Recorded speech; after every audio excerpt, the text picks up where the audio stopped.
everyone, to the SPL powered by Alienware.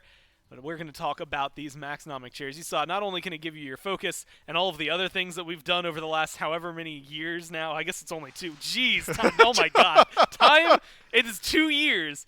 Go back and watch a lot of Dave's last year as well. He did some in costume. They were fun. And you know what? We did them all at home last year, at least, in those Maxnomic chairs like we have sitting over there. You can go to needforseat.com as of right now. Use code SMITEMAX on checkout and get yourself a chair that's going to be comfortable. I've said this before. My wife straight up took mine from me, and now it's in her office and not at my desk. So that is, it's good enough that someone's going to take it from you if you give them the opportunity. But you can go get one for yourself. And now we can move on to what is going to be a very fun set, Bolts Warriors. In the bathroom, in your cereal, in your snacks. I got Mifflin with me here on the desk as well. That was nice. Since he's everywhere. I liked that. I typed it out so I could remember it. I had to cheat because I was like, there's no way I'm going to. We've got the Bolts, we've got the Warriors taking each other on, and this one still has standings changing implications. It does. I'll let you do the breakdown on like exactly what the head-to-heads are, well, what if it's a 3-0, 3-1, or 3-2, but each one of those individual matchups or lineups, set counts rather,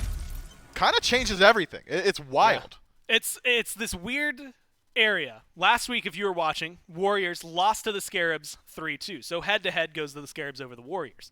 Bolts beat the Scarabs, but it was also a 3-2, and therefore are in this weird position where they have the head-to-head up against the Scarabs. If the Warriors beat the Bolts here, it's a 3-way head-to-head and set score tie. So it would go to plus minuses. For those of you who are unfamiliar, that's how many wins you have versus how many losses you have. It's positive if you win more. It's negative if you lose more. It's pretty simple in that regard. And this is where things get wonky. You go to the plus minus, and you have to look at how this set goes today. If the Warriors are able to win at a 3-1 or a 3-0, they will be able to go to the playoffs. If they win 3-1, then they take second, Bolts take third, and the Scarabs are the team that gets eliminated from playoff contention. If they win 3-0, they get second, Scarabs get third, and the Bolts get eliminated from the playoffs. But if the Bolts win 2 games, whether or not they win the set, as long as they win 2 games, then everything stays as is. The Warriors will not be going. So they do not have a lot of wiggle room, Mifflin. If you are a Warriors fan, to simplify this, pray that they only lose once or not at all. Yeah, that's all you have to do. If you're thinking about the Warriors specifically. If you're thinking about the Scarabs, pray that the Warriors lose at least twice. If you like the Bolts, well, just, hope that they don't get 3-0'd. Well, let's go ahead and take a look at these Bolts. This team, and specifically Barracuda, have been playing a long time. I only realized that because, first off, we've been watching them forever, but I open up his SmiteProLeague.com website and immediately see all of the Season 1, 2, 3, 4, 5, 6, 7, and now 8 stats that he's been playing. It has been a interesting dynamic for the Bolts the last couple of times. Again, going 5 games with the Scarabs, and admittedly, some people said probably should have only been 4 just because of a really sick backdoor play from the Scarabs that helped salvage game number 1 from them. But otherwise, they had some really dominating performances, and he has been pulling out pretty much any god that he would want. We've seen a Charybdis game, but a lot of Hachiman and a lot of this Soul as of late. Yeah, Barracuda is perhaps maybe the second most veteran player in the league right now. He's up there, top 5 to be sure. I think Zapman slightly edges him out from playing in Season 0. But versatility kind of comes with all that time you've been playing the game. Throughout the years, different gods become meta, and Barracuda has been forced to learn every single one of them. Now, be it the Hachiman, the Soul, the Jingwei, whatever you need, he's able to play it, and he's able to play it at the very highest level. Barracuda, not only a shot caller, but also a playmaker. And it gives them an interesting dynamic for this team when you know that your duo lane is as solid as this. I mean, we've seen a lot of it. The Soul is actually an interesting conversation because Venenu is just as likely to play it in a lot of these metas as they shift around with it. But Bear has been able to play aggressively. That matches up really well with Jake and Lasbra and Haddix. And so the front line get to play alongside their carries pretty cleanly. It's just been, again, sometimes, especially as of late, a little bit of peaks as to what we saw last year where, like, you know what? Sometimes you're playing lights out. The Bolts look great. Sometimes things are slipping up for them. There were a couple of games, even just last week, where it was like, okay, we've seen you be a little more consistent in this. Let's see if you can keep that up, and that's the only worry going into today. Yeah, consistency, the name of the game for the Olympus Bolts. Worth noting that earlier this year, they were in contention for tackling the largest win streak in SMITE competitive history. Since then, have not seen the same levels of success, but certainly capable of reaching to those levels. Well, you have to take a peek at the other side where things have been going right for the Warriors and where things have been going wrong for the Warriors. We're going to zone in here on the duo lane. A couple of really great games have happened for Vote, and a couple of not-so-great games have happened for Vote. Also, fun fact, just because I have it open on here, he started in Season 2, and I know that because it's listed on the website on his player page. But a lot of Heimdall, Sol, Hachiman, Izanami has maybe been the most successful for them as they won a couple of games up against the Scarabs with this pick. Yeah, Vote is such a dominant player when he's given the space to operate. I love watching some of these Uhl turnarounds. I'm sure we've been recycling that Uhl turnaround clip for a while now. You might get a look back at it in this reel if you're lucky. He is a very aggressive player, loves looking for those 1v1 opportunities, very similar to Zapman in that if Vote is getting ganked, he's going to try his hardest to turn around 2 versus 1. He doesn't care. Even if you think you could retreat, Vote very likely to stand his ground and try and turn those fights. That's where the NBK used to come from. In his name used to be Vote, natural born killer. Now just Vote. He relaxed a little bit. He's like, you know what? Like maybe not like natural born. Maybe I like was grown into this. Maybe I learned how to do it. Learned behavior or killer. Maybe he's done the opposite. He's learned how to not be the natural born killer and find the peace among teams. Doesn't work out too well here on the Battlegrounds. It's a literal battleground. You want to be a natural born killer here. I'll throw it out there. He's got a 60% win rate on this Hachiman, a success rate that is not just for him, but it feels like everybody that's been playing him across the league. He had something like a 73% win rate that we saw just across everyone. It's going to be interesting to see how that duo lane fares because we've talked about the solo lane. Both Haddix and Nika are both reliable, especially in this kind of matchup. You know they're both going to have a lot of good performances, and you know they should look really great. We've seen some Warriors wins that were just from the solo lane. It feels like if they can pick up any of that weight over in the duo lane and what we've seen in the past, this is their opportunity to be able to find some wins. Yeah, I think there are a lot of parallels between these two teams. The Oni Warriors and the Olympus Bolts have got really high highs and occasionally some low lows, but they find similar win conditions. Both Soul Laners have been known to either just completely dominate a lobby or have very quiet performances, Nika and Haddix. Both of them have incredibly talented long-term ADCs. Both have slightly unorthodox god pools, especially through the mid lane. There's a lot of parity between these two squads, which should make for a very exciting set. Again, Warriors have a lot of weight on this one. We'll see in picks and bans if they can, well, get off to the right foot, right? Find the right bans and find the right amount of control. Bolts are going to be your first pick team here in game number 1, and the biggest key is that number right there, that 0. If you're a Warriors fan, you never want to see that get above a 1.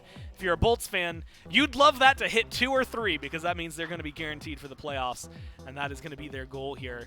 And in past, you know, you look at this, if we go back to the round robin stage, we go back to, let's say, phase 2, phase 1, maybe not so much phase 1, definitely phase 2.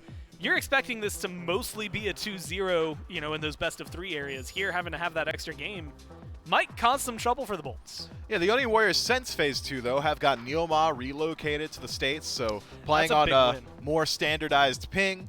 That said, some members of the Oni Warriors still kind of struggling a little bit with it. The Olympus Bolts, on the other hand, you gotta just say it, call a spade. They should be the favorites coming into this set. They've had higher performances throughout the year. Their seeding reflects it right now as well. So if you're betting your channel points, as I'm sure you are in the Twitch chat right now, if you want to go with just the statistical answer, maybe favor the Bolts. But the Oni Warriors are coming in with some hunger. They have to be. Because this is their only chance. I mean, again, they could play so much upset here. Depending on how they win, it knocks the Bolts and the Scarabs out. That is a huge win for them. Speaking of huge wins, we'll catch up on the bans right now. It's Serket, Oler, and Artio from the Bolts. On the other side, Hell, Yamoja, and the Morrigan. And that gives Haddix one of the best and top-picked gods that we've seen so far. He gets an Odin for free. But Aggro's favorite god and pick for the best in the game, Geb, locked in on the other side. So now you've got strong initiation on both teams. It's going to be a Blink Ring of Spears for the Olympus Bolts or a Blink Cataclysm for the Oni Warriors. Well, the Oni Warriors get a little boon in survivability. Stone Shield, such a versatile tool, making sure that even if you are fully committed to diving a team, you've got an added layer of safety. And speaking of safety, I don't think you do much better than Charybdis. Yeah, Charybdis survives through damn near anything and everything if you give her the opportunity. 2 relics plus her 3 plus her ult. It should get you through some of these. You had mentioned Agro's pick for favorite god or best god in the game. Get your pick for favorite god / best god in the game. And Terra, alongside this Soul locked in for the Bolts. And the Soul has some flexibility as well, something that it's not uncommon to see Venenu play. More likely to go to Barracuda, but it's a toss-up enough that you still have to worry about both hunters and mids here if you're the Warriors. Yeah, so we'll see whether or not the Warriors So you think just it's ban going. junglers. Yeah, maybe just ban junglers. That's a pretty good answer, a decent answer. You could dodge the question. Maybe just ban out the Surcat that's been serving the Bolts so well throughout the years. Instead, Camazotz starts off, and it's hard to argue against. Camazotz has been that dominant in the SPL. But even though I do love Terra, and I do love Terra, by the way, that god is incredibly strong. Earthen Fury is, in of itself, a late-game win condition. As of now, the Olympus Bolts don't have the greatest ways to proc Earthen Fury. You can say, sure, Gungnir's Might, or maybe if you're able to toss out Souls 2 in the middle of a team fight, but it's not that large AoE tick damage that you would expect to just be able to instantly proc it every single time. Even up against what the Oni Warriors have got here, so far, it's not like a Hunbots or anything like that on the other side, so Earthen Fury has been limited slightly by the picks, but even then, you're always able to proc it on at least one guy, and if you're doing that, at least one guy is probably always dying. They still have some options. Bans from the Warriors, Camazotz, Erlang Shen. Other side, Discordia and Nemesis were the bans trying to limit Cuvo Fred. And Cuvo goes to a pick we've been seeing a lot more recently, Myth. This Kali locked in. Typically has been solid up against really tanky targets on the other side. And I'm going to go ahead and say, you know, Odin Terra, that fits into that, but it's Loki and a Chang'e hover, and you made a little bit of a face when you saw that Loki lock in. Yeah, I'm just surprised every time Lasbra doesn't lock in Surcat. Just that it's banned. Oh, you're right. Oh, it is banned. It's the first oh one. Yeah, you're right. Oh God, why didn't you correct me earlier when I called it out? Because you were still going. I appreciate you letting me look the fool here. Well, I thought you were going to look at the screen again. No, I'm not going to do that. Say, hey, they're playing against Cuvo Fred, who's been nuts on Surcat. I wonder what the Bolts had banned. That's true. No, you've got it here. Yeah, literally first ban. Thanks, Dave. Anyway, Loki fits this draft incredibly well. I think that is going to help out a good deal with proccing that Earthen Fury. Just toss out the poison-tipped dagger. That large AoE blind / like Squid Ink ability is going to proc Earthen Fury incredibly well. That's a good way to describe it, Squid Ink. Yeah, it kind of reminds me of Mario Kart. Am I allowed to say that? Maybe not. Anyway, Kali with the second ability as well is just going to proc Earthen Fury for the heal every single time. Yeah. So I like this Terra now into this draft. It's kind of rounded itself out with the 5 versus 5 here. That said, the late game of the Oni Warriors, Yeah, that's what I was going to ask. it's kind of schnasty. You get Aphrodite Kali, a combo that feels disgusting. Nike seems kind of survivable on her own. Geb, as long as he gets his abilities off, you're fine if he dies. And Charybdis seems like she's going to be able to do fine. Do the Warriors just need time to be on their side here, or is this a comp that can get taken apart early? Oh, man. The Oni Warriors have got potential to get involved early on, sure enough. Like, Kali, round second or third item, feels all right once you get the Crusher. If you're going to go like the Scream style, maybe the Charged Bow as well. But I think more so, I'm not going out on a limb here. I'm not, breaking news. This is a late game team composition. If they could go to the 30-minute mark, I'm sure they'd love to. Does it have Kali? If yes, it's late game. That's if right. not, well, I mean, admittedly, we saw Scream kind of pop off in the first 3 minutes of some Scarabs games. Maybe the Warriors trying to take a play out of that book. Chang'e. I love Chang'e, but why is Venenu going to Chang'e here? Survivability? Maybe if you think you're the mid laner, you're going to get targeted out by things like the Kali or the Geb. You could just immune that initial Cataclysm engage with the Moonlit Waltz. Chang'e generally just seems to be stock on the rise here recently as well. Anti-heal is going to be very nice up against things like the Destruction, the healing coming from Charybdis and Aphrodite. I like Chang'e. Look, all I have to say, Terra, Loki, Chang'e, the Valkyries were ahead of the game in phase number 1. They just needed to wait a little bit for the rest of the teams to catch up. We'll see what happens here in game 1. Destiny in the hands of the Oni Warriors as they go up against the Olympus Bolts. The Olympus Bolts not guaranteed to the playoffs themselves either. Need to get a win here in this set up against the Oni Warriors. Dolson, Agro, and Doug will be bringing you the final set of the weekend before we move in to the Phase 3 playoffs. A lot of fun SMITE to be had. Moving forward up to this point, the Olympus Bolts, they come in, remember Agro, as the first seed here in Group B. And that's a good magnifying glass on how competitive this group has been outside of the Titans. There is a world and a 3-0 for the Oni Warriors that the Bolts, the first seed in this group, somehow don't make it. Yeah, it's an interesting situation here in this game because it's not just this game, but I suppose this set, where the Warriors just can't afford to lose 2 games. If they win 3-0, they move on. If they win 3-1, they move on. If they win 3-2, they're out. They're out, because every team would be stuck at 1 and 2, and therefore it would go to head-to-head, and everyone's head-to-head would be a circle. Little love triangle, if you will. And then it would go to plus-minus, and that's where the game count really ends up being a huge difference. So the Warriors have to come in and know that they've got to win every game. The Bolts know they only have to win 1, and I think the Bolts have come with a pretty interesting composition here in order to do it in game number 1. Plenty of healing here between the Terra and the Chang'e. You've got good objective burn because of the Soul. Chang'e starting to really rise up in popularity, and I think it's really at its best whenever it can actually get on to backline. Chang'e does not kill frontline particularly well, but when you can kind of play her as a pseudo-mage assassin, usually with Blink, then she can be pretty good, but we'll see what Venenu decides to do if he decides to go for Blink in that second relic slot. Yeah, it's beads first for Ven here. Got some wave pressure pushing in against Dardes. Oni Warriors on the other side aggro. They've brought a competitive draft to game number 1 here. Oh no, Dardes, you don't have Undying Love at this point in the game. Lasber blinks forward. The stun connects on the other end. And it's a dream start for the Olympus Bolts. Lasber grabs first blood. You're going to get a red buff invade on the other side as well. It's exactly what the Bolts needed to start off the set. Yeah, that's either on Neil and Vote for not saying, hey, Jake's not here, that he's going to be around your red, or for Dardes for not listening. But there was some breakdown there in communication because Jake had left the lane, left Barra to his own devices. And you have to assume that that's where he's going to be rotating towards, is that red buff. So it's an easy first blood for the Olympus Bolts. You set this Afro behind.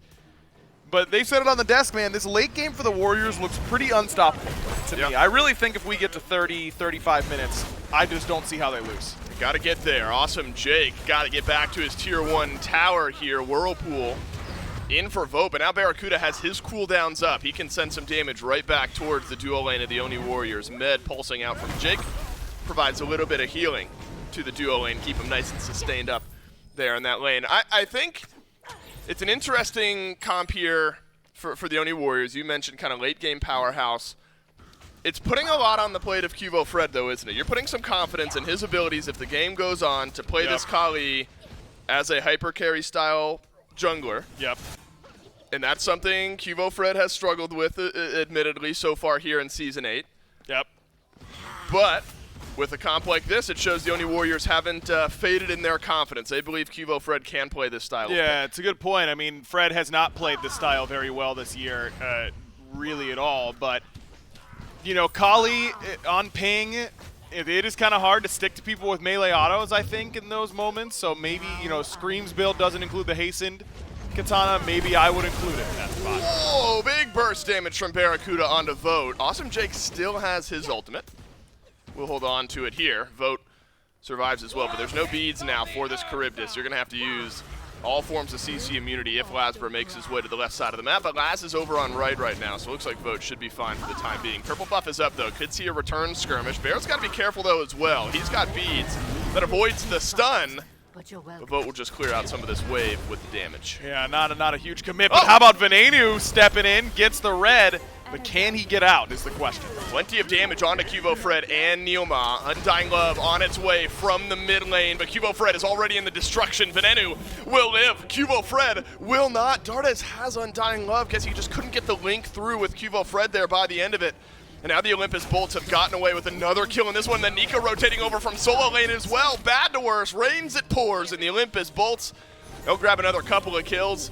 And they'll move themselves about 2,000 gold in the lead 5 minutes in. So the late game for the Warriors looks nigh unstoppable. If they get there, you will likely lose. And so the Bolts decide that they simply won't let them get there and be aggressive on the red as exactly as they should. Venenu playing nice and aggressively, stepping up and using that Waxing Moon perfectly. Steals away the farm, gets the double stun, uses his 2 well, uses his beads, baits in well. But yeah, between Dardes and Neil, you'd hope that Fred's able to survive. I suppose Nika coming in at the very end, just no shield cooldown quite yet for Neil. It must have been on like a 1 or 2 second delay. there for when that shield was coming up, but it doesn't come up in time. Nika takes a death, and the Bolts begin to really win in every single lane because they're dominating duo in pressure, as they will with Soul versus Charybdis, and especially with a Geb in that lane. They're very far ahead in mid now, and the right side of the map's ahead for the Bolts as well. Awesome Jake's been off to a great start here this game, affecting all 3 of the kills that the Bolts have. A lot of it happening over on left, but Haddox gets a little kill gifted over him to himself. The one versus 2 is the word I'm looking for there. I'm dangerously caffeinated right now, but that means my mind's working like a mile a minute. Yeah. And so little simple things like that will somehow trip you up. They'll trip me up. Right, it was a 1 versus 2 from Haddox onto Nika that gives a kill over to this Odin. That extra little bit of gold will give him the Blackthorn. Like, you might not be able to tell me that you're looking for a 1 versus 2, but you could tell me, like, the meaning of life at this point. You know, you're ascended. And, you know, it's just the pursuit of happiness, being the best person you can, leaving the world a better place than you found it. Invading red buffs. Invading red buffs. Right. That's the meaning of life for Laz, Awesome Jake, and the rest of the Olympus Bolts so far this game. Red buff up. You better believe that the Bolts are there. Red buff down. And they will head right on out. That means Vote's got to play a little bit more defensively. You know, Lazarus somewhere over here on this side of the map. And it's Aegis early here for Dardez. So, you talk about Lazarus hovering around that mid lane. Undying Love plus Aegis will extend the life of this Aphrodite, but Lazarus might be able to find some pressure there. Neoma needs the ultimate from Barracuda. He'll walk on out. Venenu dashes away as well. And it's just pressure everywhere right now from the Bolts. Yeah, Bolts just in Warrior side jungle across the map right now. And even though that doesn't net them a kill for the 2 dual lane ultimates, it does net them more pressure. And the purple buff invade goes successfully. I really like that Aegis pickup for Dardez for what it's worth that you were just talking about, because don't forget that you can use Undying Love while CC'd. Mm-hmm. You are not locked out from using that ability. So if you get Chang'e stunned or stunned by Awesome Jake, you could always use that ultimate then if you think there's follow-up damage coming. And then whenever, you know, the normal application will be, I need to Undying Love the Loki ult in order to not get stunned from that. And then afterwards, a lot of times people just die to the 2-3 combo after the Assassinate's already down and they've used their beads. Right. But I can Aegis my way out of it and Aegis a lot of that damage coming from Lazarus. So I think it's actually a very intelligent pickup from Dardez. And that's before we even talk about Neil having a CC cleansing Geb shield. So you don't really have to worry about the beat. So I really like the Aegis pickup. Yeah, plenty of safety for the Oni Warriors. Charybdis has a lot of it in her kit as well. It's just not worked out for the Warriors just yet. Only 3 kills. I say only 3 kills, but the gold lead has steadily built up. I mentioned 2,000 a minute ago. We're closer to 3 as the Olympus Bolts on cooldown, on these objectives, on these camps, stealing farm away from the Oni Warriors. Mirrored Blackthorn starts from both of the solo laners here, Nika and Haddox. Have both picked those up, so you get a little extra health early on in this game. And that's going to be where a lot of this could pivot here, Aggro. Haddox with that Odin cage likes to play aggressively. And actually a rare red buff secure from the Oni Warriors worth shouting out. But Nika as well, the way that Nika likes to play these styles of picks on the Nike, the way you have to play these styles of picks, the Oni Warriors might be leaning on their solo laner once again. The one problem I see, though, for Nika is that whenever he dives into the backline, you want to be slowing down the enemy backline with your ultimate. It's not just about getting a massive health shield, though that certainly doesn't hurt. But it's also about slowing them so that the rest of your team can catch up or that you can finish them off. But Bear is slow immune whenever he's channeling the 3, or he's damage and everything immune whenever he's actually in the Disapparate form. And Venenu can just use the 2. It's a pretty long wind-up on the Nike ultimate, at least at this level, so you can pretty easily immune that damage and slow.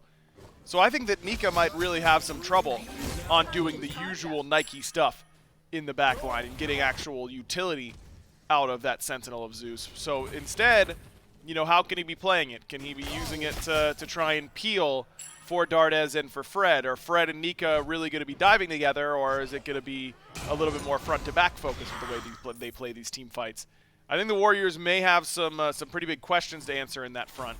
And despite the pretty big deficit for them right now, if I'm the Warriors, I'm looking at one thing in particular that I feel like is going to save this game for us, and it's that Cuvo Fred has an experience lead over Lazma. Yep. And Cuvo getting to level 20, upgrading that Bumbas, getting his itemization, that is really all that matters, I think, for the Warriors comp to work. Getting that Kali to a late game state earlier is never going to be a bad thing.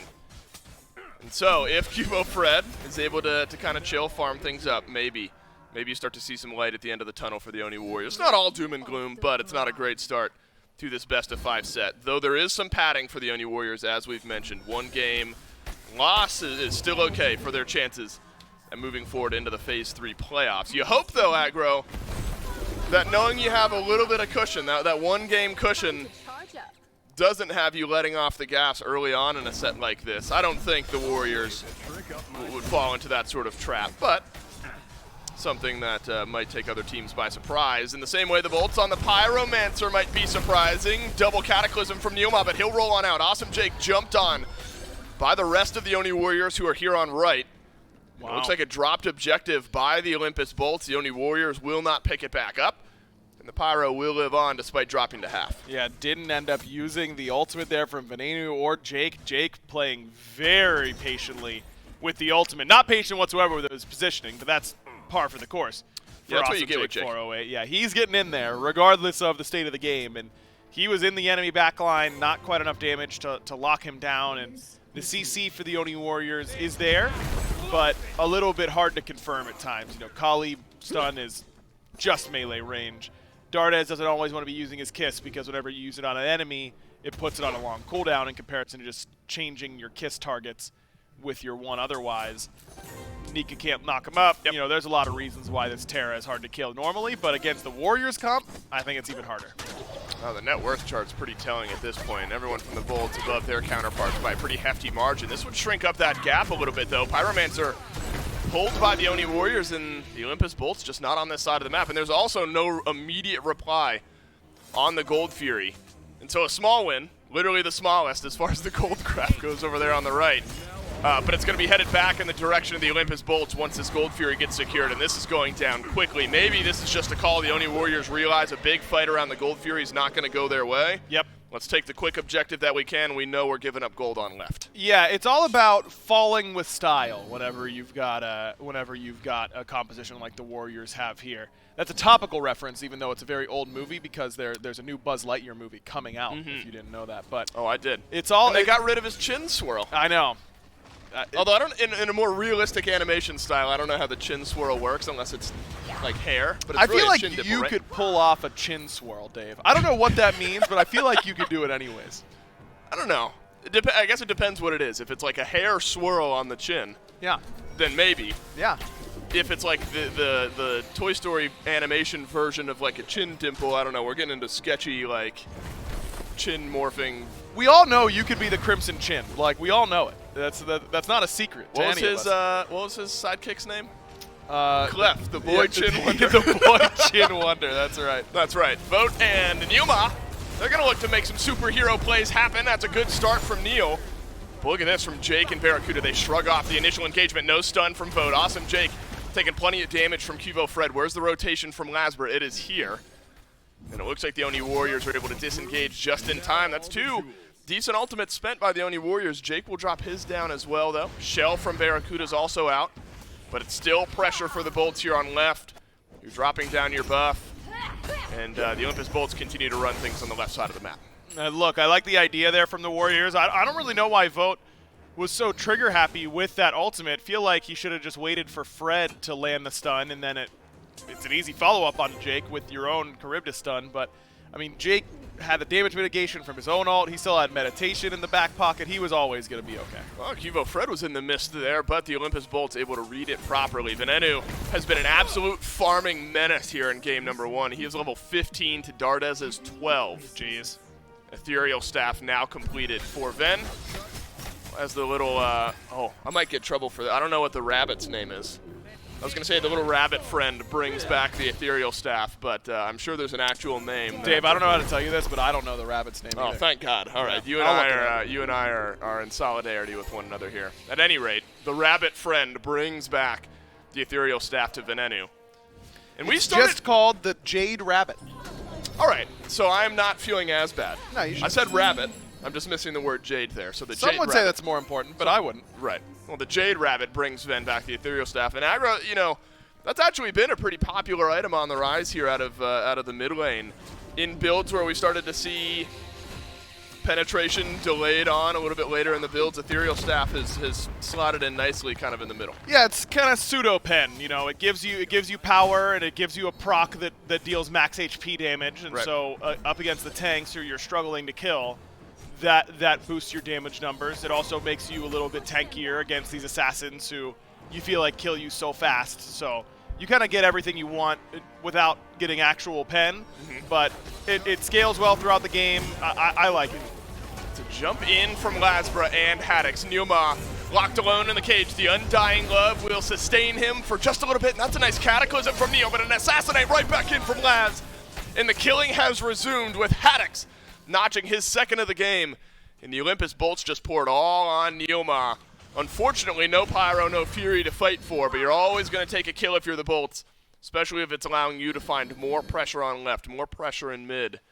That's what the bolts are looking for. And it delays Neil from getting to level 12, which is actually pretty critical in this comp because he needs Phantom for that exact reason that we just saw. Also, really underrated way to play Odin right there from Haddix, where he body blocks the autos to keep him in the cage. That's well timed from Vote. Would have been a root from Awesome Jake. Still takes the stun nonetheless, and that is a lot of damage from Barracuda. And you want to talk about power spikes. We mentioned the Ethereal Staff for Venenu. Typhon's Fang, Magus into Rada Tahuti for Barra. Jeez. Who has also been a farming monster this game. The level gap not quite as wide between the two hunters as it is in the mid. But it feels like Barra has just, he has gone for a nice expensive item to round out his last item here in the middle of his build. Top net worth in the game tends to agree with me. And this Soul, a good object to play around if you're the bolts. Well, there are just some rules in Smite that you kind of have to follow, and that's if you back with enough gold to outright buy Deathbringer, you buy Deathbringer. You have to. And if you back with enough gold to outright buy Rod of Tahuti, you buy Rod of Tahuti. And it just ends up being really good for you in those moments. Now, I don't know if Barrett bought it outright from that position, but you know, it's not the typical Stone of Fall build that we've seen a lot. I do think Fall is really good. I kind of expected him to go Fall in this 4th item slot, so I'm kind of surprised that he didn't. But yeah, it's almost more mage build, huh? Yeah, he's so far ahead, and this is my preferred way to build the Soul. I think this is how she's at her strongest, but I recognize that I have some inherent bias that I just like rather pressing buttons than hitting autos. Right, we'll see what Barra can turn around here. Still not feeling great in the auto trades, of course, against Vote there. So Vote able to find some pressure, but you got to be careful, right? If you're going to push up this far on the left side of the map, that's going to bring somebody from the Olympus Bolts over into your lane. Whirlpool out from Vote, but immediately back in goes Lasbra. And there's another great glimpse at the, what feels like eternity of CC immunity that Charybdis is able to bring. So Lasbra uses his ult in, but Vote has to use his in exchange to get on out. It looks like finally this tier 2 tower that has just been taking pressure, an absolute beating from the bolts, will go down and left. Some more gold gets infused in.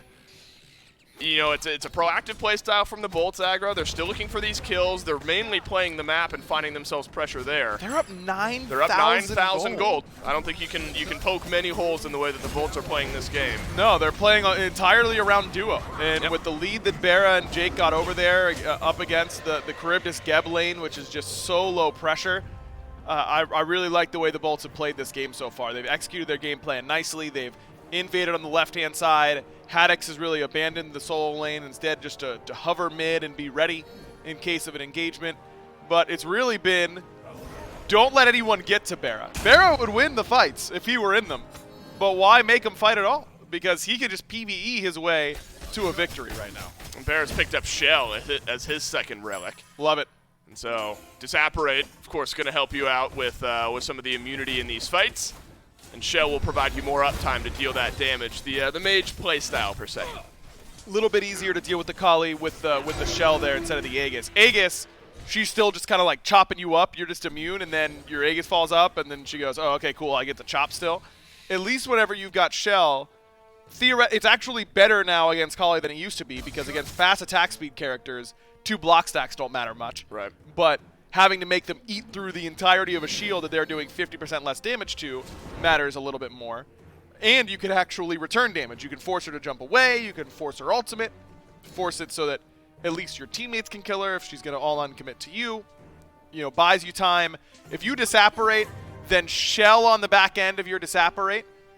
I just don't think there's a way that Fred can kill him. I mean, maybe I'm underestimating the Kali damage. I feel like I do that a lot, but overall, I think the shell on the soul is pretty smart here from Barra. Now, I'm not going to make this mistake. I did it once months ago. The last time we saw a hastened katana, which that is. That is. I think, actually, you might have been on the cast with me.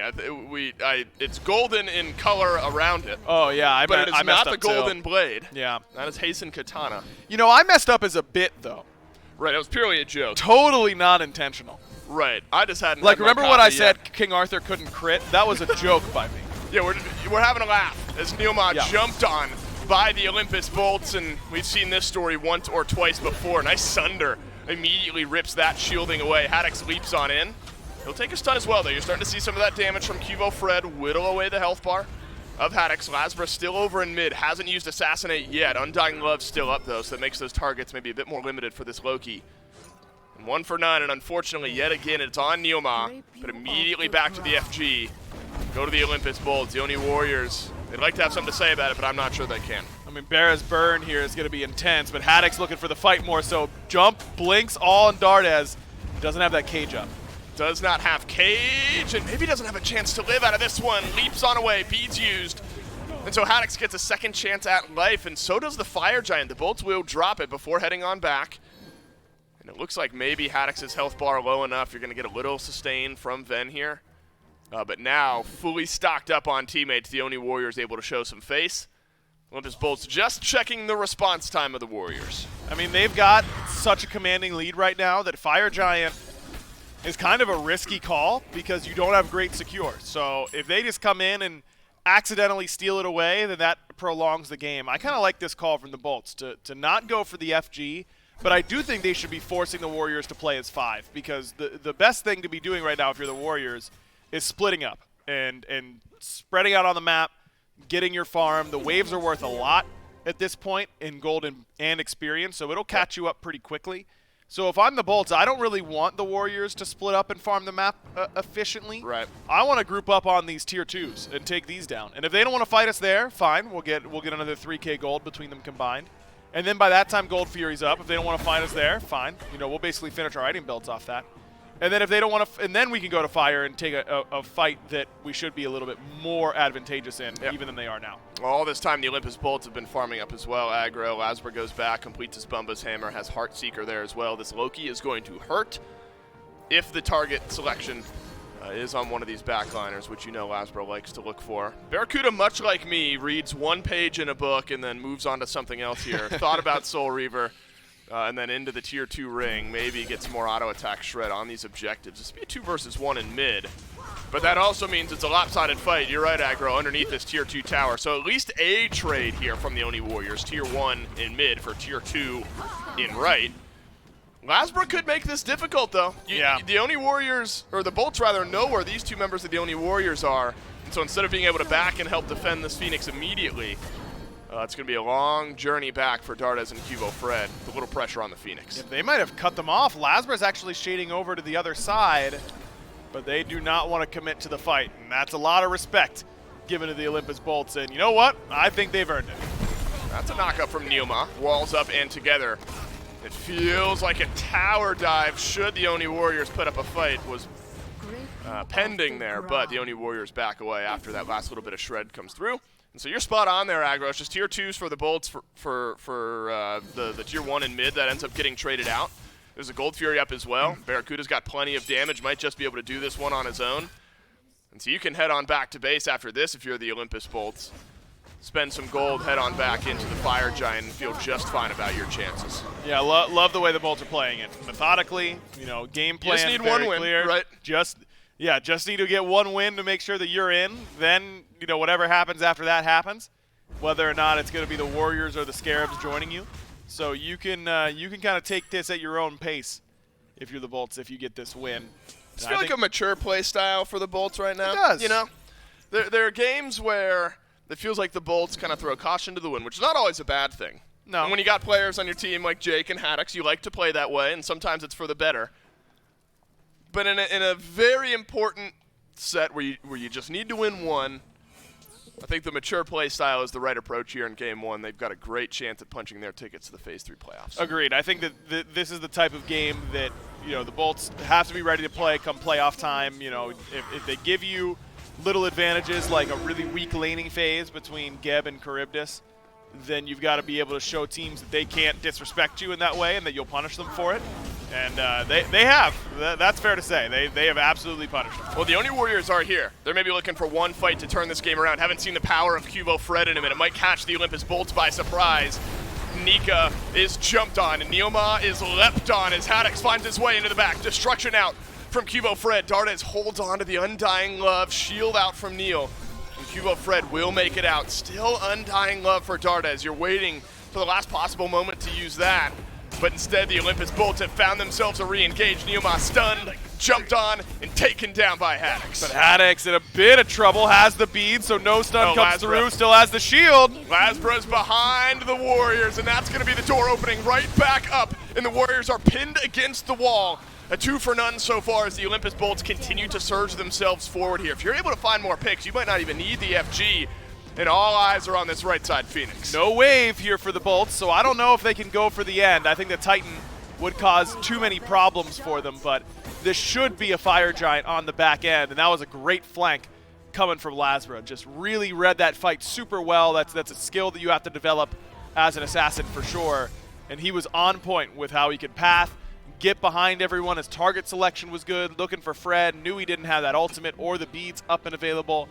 And then that initiation for the Warriors did not go well. It did not. And so finally the Fire Giant pulled yet again by the Olympus Bolts. But Oni Warriors have 4 here. They've got a Cataclysm from Neoma who does have Blink. Could cause some troubles around this objective. Neoma instead blinks over to the right, finds a double stun, but is inside of the cage. Big stun out of Ben will re-engage this fight, and it might just end this game. Lasbra's got a double kill, and it was a matter of time before this Loki started to really pop off. 3-0-3 for the Olympus Bolts jungler.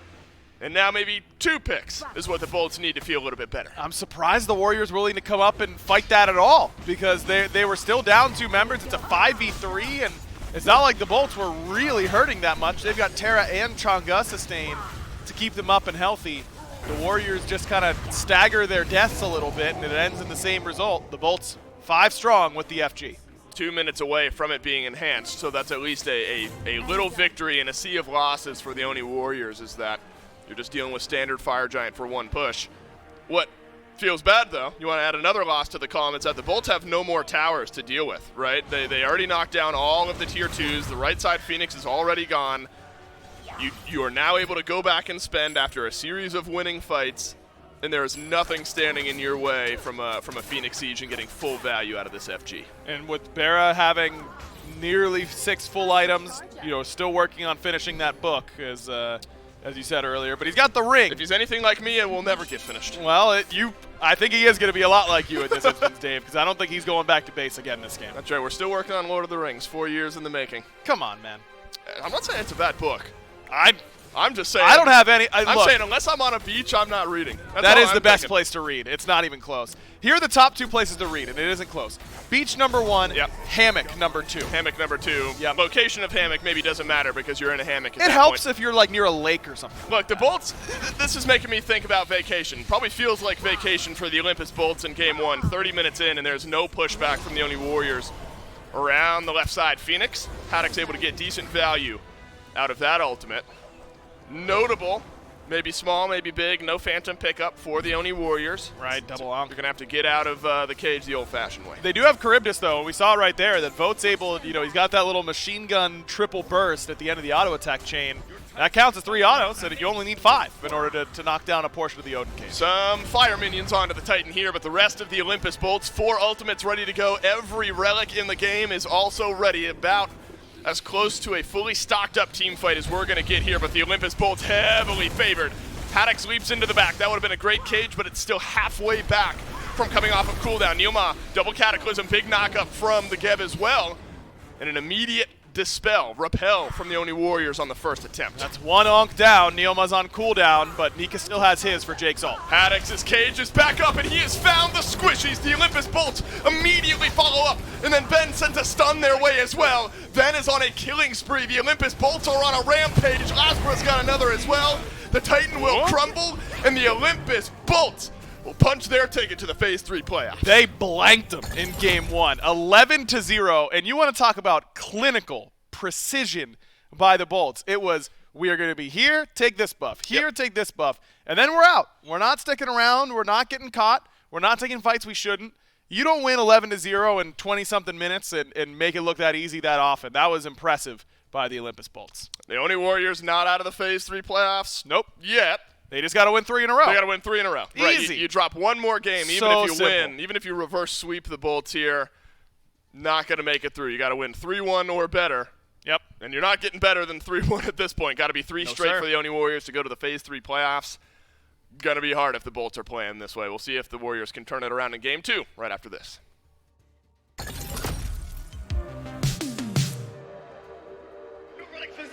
But he had the horsey, and horsey, don't you stop! Final kick, a final kick!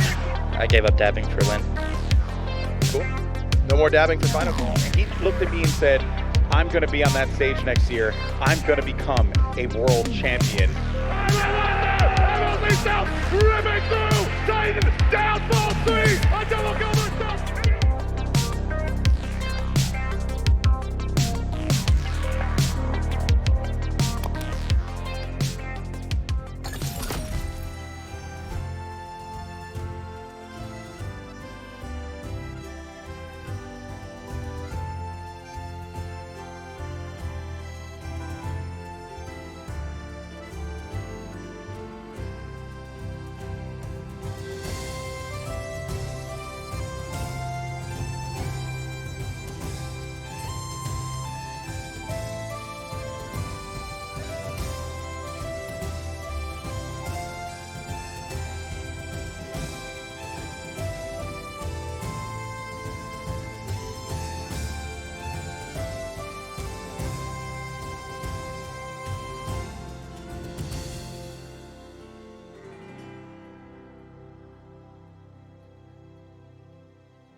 It's not just the set score, it was the kill count there for the Oni Warriors there in game number 1. The Bolts stamp their way to the Phase 3 playoffs with one simple win, but it's not over for the Warriors. You're happy now if you're a Bolts fan.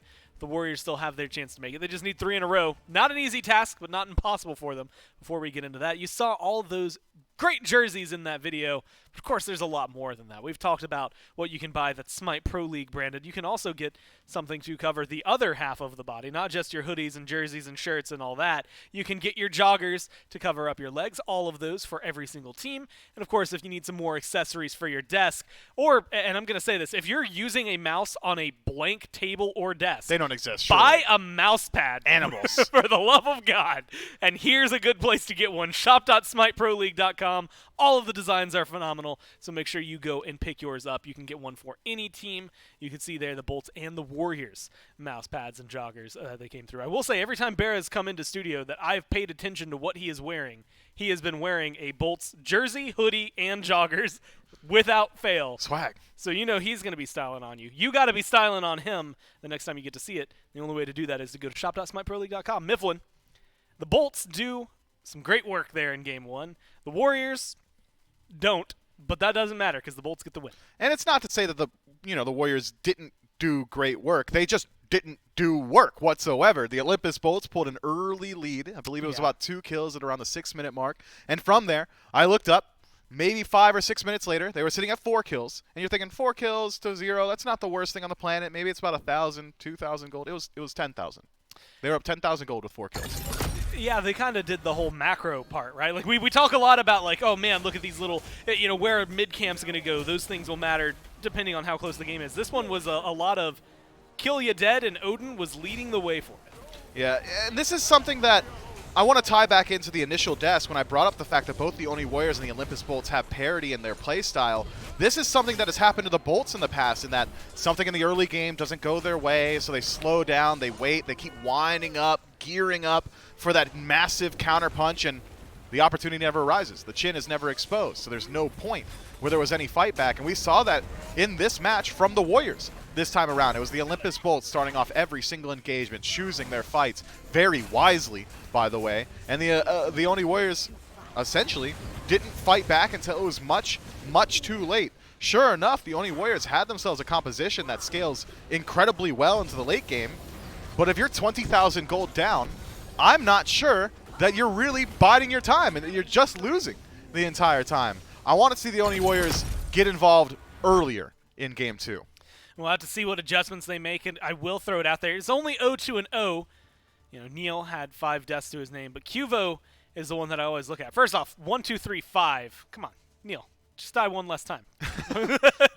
Either way, it is Cuvo who I have my eyes on for a lot of these games, because Cuvo has been pretty hit or miss for a lot of this year, and admittedly a lot of last year. Still got himself a championship, but it is something that needs to be maybe addressed here if they want to be able to win and find their way to the Phase 3 playoffs. Yeah, consistency has got to be key for the Oni Warriors going forward, and as of right now, they have not got that consistency. But with a lack of consistency comes the high end as well. Occasionally, they reach up to those heights. They have the potential. The Oni Warriors are a team, and I've said it all year. We said it at the beginning of the year. This should have been a super team. You look at the squad, it's storied careers, great synergy, a phenomenal shot caller from Neoma.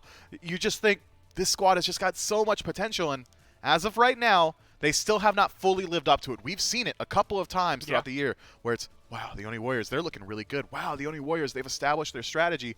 And then it almost like a switch has been flipped. Next week, after coming off of a heater set, they do something completely different, and it doesn't look nearly as good. I think the Oni Warriors just need to establish exactly what it is they're looking for. We'll see what they do here. They're going to be first pick in game number 2, which allows them to swap things around. I'm going to go ahead and give you some history for these teams as well. It is 8 games individually, now 9 with that last one, to 1 game won by the Oni Warriors. So the Bolts have the matchup. 4 sets they've played this year up to this point, all 4 of them going over towards the Bolts. But the thing that it catches my eye is that the last time they played, at least in the Phase 3 round-robin stage, it was a 2-1. Did go 3 games, so it gives me a little more hope for what the Warriors are going to be able to give us here. We've got Hell Soul banned out by the Warriors, and Haddix knows what he just did, and we've seen what Nika can do with it. They ban out the Artio and the Odin to make sure to try and stifle some of that solo lane pressure. but you've still left a lot of priority Guardians on the table as of right now. Both Geb and Terra available to both of these teams. Picks that can completely change the face of some of these compositions. We'll see which one the Oni Warriors choose to prioritize, if one at all is going to be the selection. Yeah. You're nuts, dude. Look, Cuvo's looked really good on one god this year. And if it's available, I'm locking it in first. So do we just go Geb Terra on the side of the Bolts? Maybe not. Maybe. Yeah, I was going to say maybe for Terra solo. Nike Olaron. Okay, so we're going to allow the Oni Warriors to get their pick of the Guardian first. I'm not certain that I'm completely sold that this should be an Olaron lock-in this early in your draft. I know that you've already banned the Morgan, so you don't have to concern yourself with a double Cthulhu composition. But Camazotz is still out there, so if the Oni Warriors want to, flex the Serket into support, pick yourself up a Camazotz out of the jungle, throw a Cthulhu into the soul lane, and you've already got yourself a pristine, prime Olaron dive composition. I thought for a fact that this was going to not be the first time they first picked Serket for the Warriors, but apparently it is. I was trying to find their first pick win rate. Yeah, that's why I was Serket. surprised. And so, you know what? I'm happy they did it. 18 games. Cuvo's won 10 of those 18. If I remember from the Warriors trivia, he's played like 9 hours of Serket or something like that this year. That's a lot. So a lot of Serket games that have been locked in. You had mentioned the Nike, the Olaron. And typically when we see Olaron right now, the almost immediate answer has been, all right, Cthulhu, let's go with it. And we know Nika can play it, but they managed to opt away for it. Yeah, and instead allow the Geb to fall through so the Bolts can go ahead and just ban that if they don't, or if they think the Serket is headed for the jungle, and I think that is an educated guess that they can make. The Bolts pick themselves up an incredibly strong Peel Guardian with Terra. I think that first ban goes towards Discordia, but second ban likely should be Geb, just so you don't allow the Oni Warriors to utilize this dive. Serket plus Geb is kind of hard to deal with. Very often Serket will go for a semi-bruiser style of build with like Pridwin, and then just full all-in every single engagement, try and close gap onto the Olaron, utilize that ultimate, but it locks you down in place. It means that you're standing still for a moment in these late-game team fights, and that one moment could be all it takes for you to lose your life, which is why I agree with this ban of the Geb from the Bolts. Now, Serket got to work a little bit harder to choose her battles. That said, Capri's still out there, kind of does the same thing. Discordia gets banned. You had mentioned that one and kind of highlighted it. On the other side, it's the Camazotz, the low-key. Veneno says, all right, I'll just go right back to the Chang'e, and we'll see that happen one more time. Matched up with the Olaron, I mean, I'm looking at this team. Nike, not necessarily as much physical damage as an Odin can output. It feels like it's a little magic heavy. It is magic heavy as of now, but a hunter, just a standard hunter, should be able to help you out, assuming this... No, Olaron's going into the long lane, so yeah, you're looking elsewhere towards your jungler. It is. Lasbra alone. Yeah, Lasbra's the only one out there. That's on me. Maybe something heavy damage output, like a Tsukiyomi could help you out here, or even perhaps the Erlong Shen. Instead, it's the Fenrir. Can't argue with that. That's a pretty consistent pick. You've got decent CC already on the side of the Bolts. Chang'e should be able to burn beads relatively consistently, as will Terra, which could open up the door for Ragnarok to make some pretty high-impact plays. As of now, though, I just feel like the Oni Warriors could have made it so much easier for themselves to deal with this Olaron, right? Like, Cthulhu was an option. And you know what? He still could have been. He wasn't banned. He wasn't taken away. There's not an intrinsic counter on the other side. And that's kind of the big question I have for you. I mean, I'm looking at Serket. Again, good performer overall for the Warriors and what we've seen Cuvo. Fred Hachiman, who has been doing numbers throughout this entire year. Sobek and Ra are definitely... Sobek has been successful across this year. Ra is definitely more of a pocket pick and feels something very Darda specific. But this doesn't feel like there's a lot to help deal with that Olaron. No, not a lot as of now. Hachiman could do it on his own, I suppose. Well, we'll see if the Warriors can keep themselves in contention for playoffs or if the Bolts will end their dreams right here. 2 in this set because of the way Game 1 went. Now the most important one of all. The Bolts win, then we're set. Bolts and Scarabs move on to the Phase 3 playoffs. Oni Warriors win. They keep their dreams alive at the Phase 3 playoffs. I imagine the Scarabs at home, holding their breath, praying that the Olympus Bolts aggro are able to run back a similar game to what they did in game number 1. Similar in some aspects is the Bolts composition, different in others. Barracuda still gets a magical ADC, but one of the most prioritized ones here as of late, and it's the Olaron for the Olympus Bolts Hunter. Yeah, but I don't think it's nearly as simple to execute on. The vote is just dead? Hello? Somebody's caffeinated, and it's me. And also Barracuda and Awesome Jake. My goodness. Talk about a first blood. Vote uses his beads, but it doesn't matter. The Olympus Bolts, they'll grab themselves first blood, and it's on to Barracuda. Mannequin's Olaron, look, in the same way that Mannequin Soul is annoying to fight up against, able to find some good chunk damage there early. Some excellent chunk damage early, and that's enough to get first blood, get his beads, and now Lasbra's licking his lips at the thought of coming over to a Hachiman with no beads as a Fenrir. Like, that is just free food for you on the left-hand side. I mean, I think that Olaron, I was going to say, it shouldn't run away with the lane nearly as much. It's much less lane dominant. You know, you have way less invade potential. You're so much less safe. But with first blood, maybe a lot of that changes. Oh, man. Just a great double stun coming from Jake. Yep. Barrett charged the 2 up. Yep. Hits level 2 at the perfect time, then channels Divinity. Guess who's here? It's Lasbra. Lasbra, he's here. He's got Blink. No, Vote doesn't have any beads. Jump in, double stun. That's perfect for the Olympus Bolts. And it is going to be another 2 kills. Yikes. All 3 of them have landed onto Barracuda. Lasbra laughing. And the positioning could not have been better for the Olympus Bolts. Yeah. Could not have ended up worse for the Oni Warriors. A double jump in from Laz on the stun. And that'll hand over a 1,000 gold lead to the Bolts in the first 2 minutes. You know, there are a lot of big Bolts fans out there, but I feel like the Scarabs probably cheering harder than all of them right now with how the beginning of this game has started. I mean, just absolute disaster for the Oni Warriors. And now your left side of the game, gone. No reason to show up on the left side. Like, Neo should only be here for purple buff spawns, and even then, probably not even worth it. Leave Vote on the island. This bed is made, and it's time for him to go to sleep in it. Barracuda able to go back, not able to finish it was Typhon's first last time, won't get the full item this time, but still good power spike there for Barra back into this lane as Vote has gone back twice and needless to say hasn't been able to afford anything upon heading on back. So if you're the Oni Warriors, you get Cuvo Fred on Cirquette, which has been a better look at a pick for Cuvo so far here in Season 8. Unfortunately, to your point, Aggro, it feels like one side of the map is just a no-play zone. You're going to have to see if you can get some pressure onto Ven, onto Haddix, who are not easy to gank in their own right. No, I mean, maybe as Cirquette you could actually kill a Fed Olaron.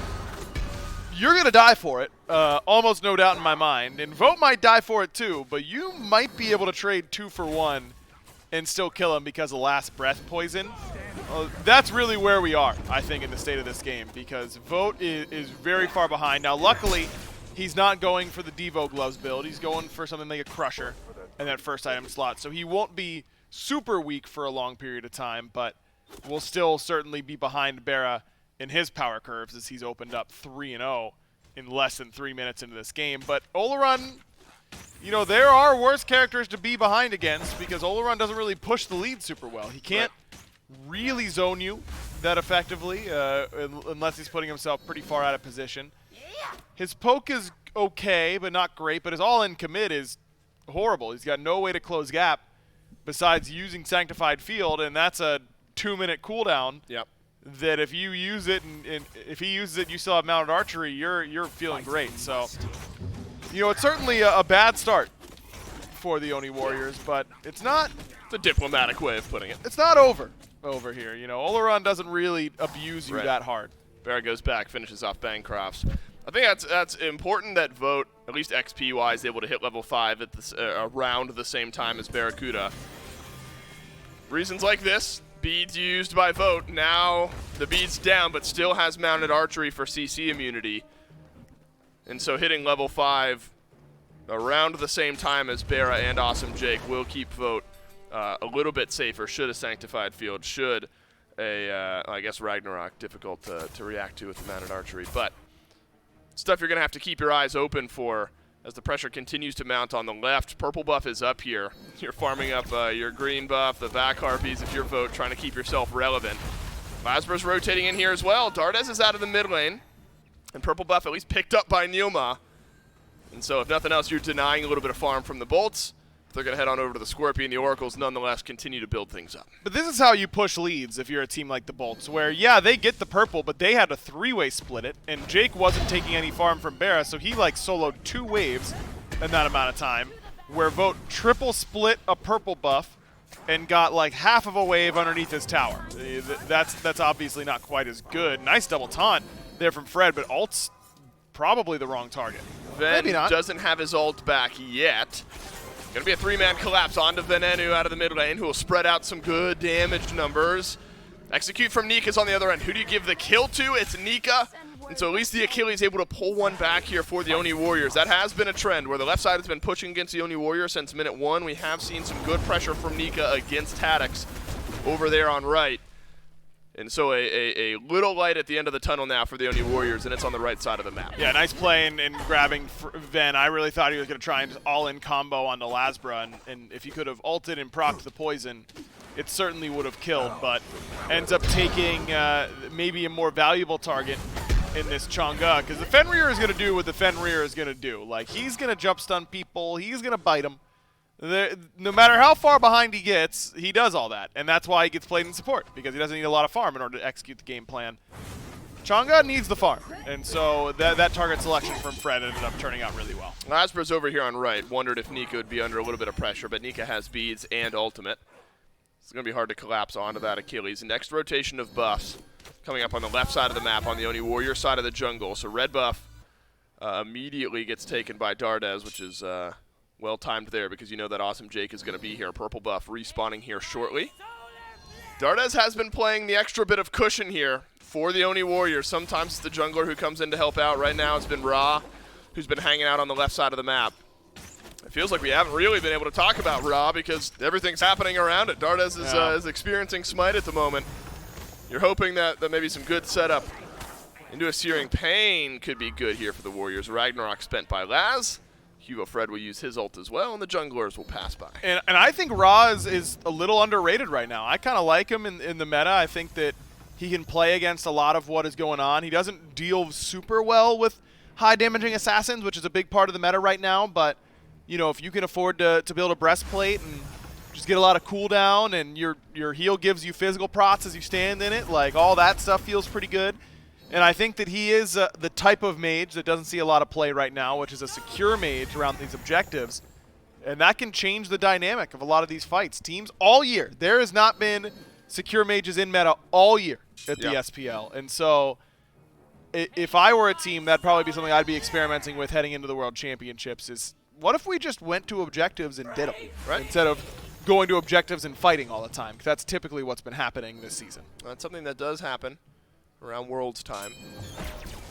Meta shifts right around the big tournament of the year. Could be Secure Mages is the storyline of Season 8 Worlds, if that's what these teams decide is the most valuable. Gold Fury going to be important, and that's an area where the Secure for the Oni Warriors can help out, throw a bit of a lifeline back to this Oni Warriors team, who have admittedly stemmed the bleeding. It was a horrific start. Barracuda's off to 3 kills.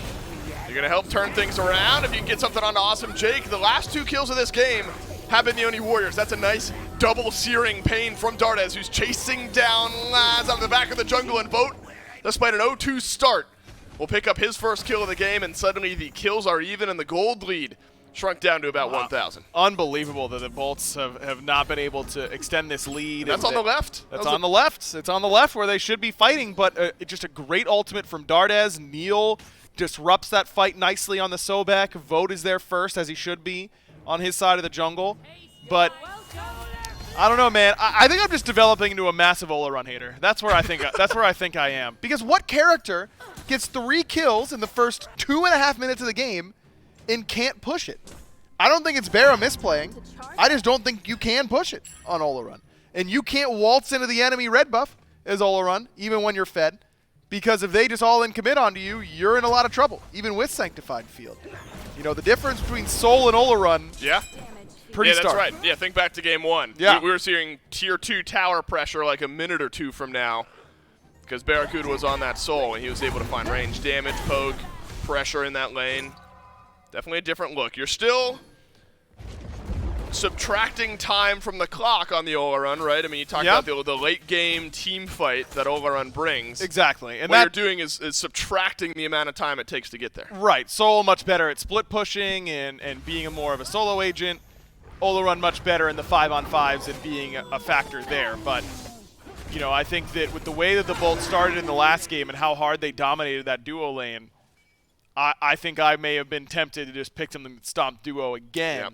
And they stomped it without picking something that stomps it. But it's kind of a loud vote to get back into this game pretty quickly just because of the way that he's played intelligently around the lead that Barra has. And Barra, again, just doesn't really have the tools to push a massive lead with Ola run. We've got ourselves a game here in game 2. What looked like could be a bit of a spiral out of control on left has stabilized a little bit. And again, surprisingly, it's been a lot of, at least the last 2 kills have been fighting on left, where the Bolts have had their lead, that the Oni Warriors have been able to shrink up that gap just a little bit. And then Nika feels okay on right, thanks to the earlier kill on the right side of the map. And so things still iffy here. Olympus Bolts won't be happy with the way the last few minutes have gone, despite the way that the first few minutes have gone. And so Dardes is in a good spot here now, Aggro, where you've gotten a few assists under your belt. We've already seen what some of the damage with just Chronos Pendant can do for Searing Pain. Lotus Crown, as you mentioned, itemizes pretty well in there for not only himself, but the rest of the team as well. Whereas on the other side, this is now back-to-back games for Ven on the Chang'e, and back-to-back games where it's Chronos Pendant into Celestial Legion Helm, an item that Ven finds some value in. Yeah, I think that I thought in game 1 it might be that he was building towards Lotus Crown, and Jake goes, "Oh, I already have Lotus Crown," and then Ven says, "Oh, well, I'm Chang'e, so he doesn't want to go back to base. I can just buy from with the lane." Jade Rabbit. Right, with the Jade Rabbit. So he ends up just going with something else in the Celestial Legion Helm.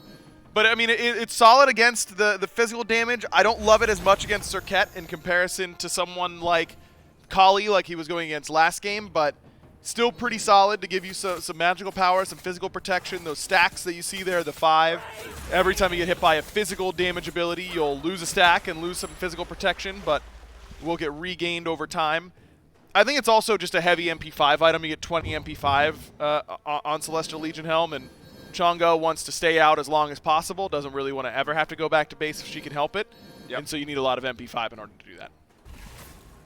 And Ven had a big role in the win in game number 1. Yep.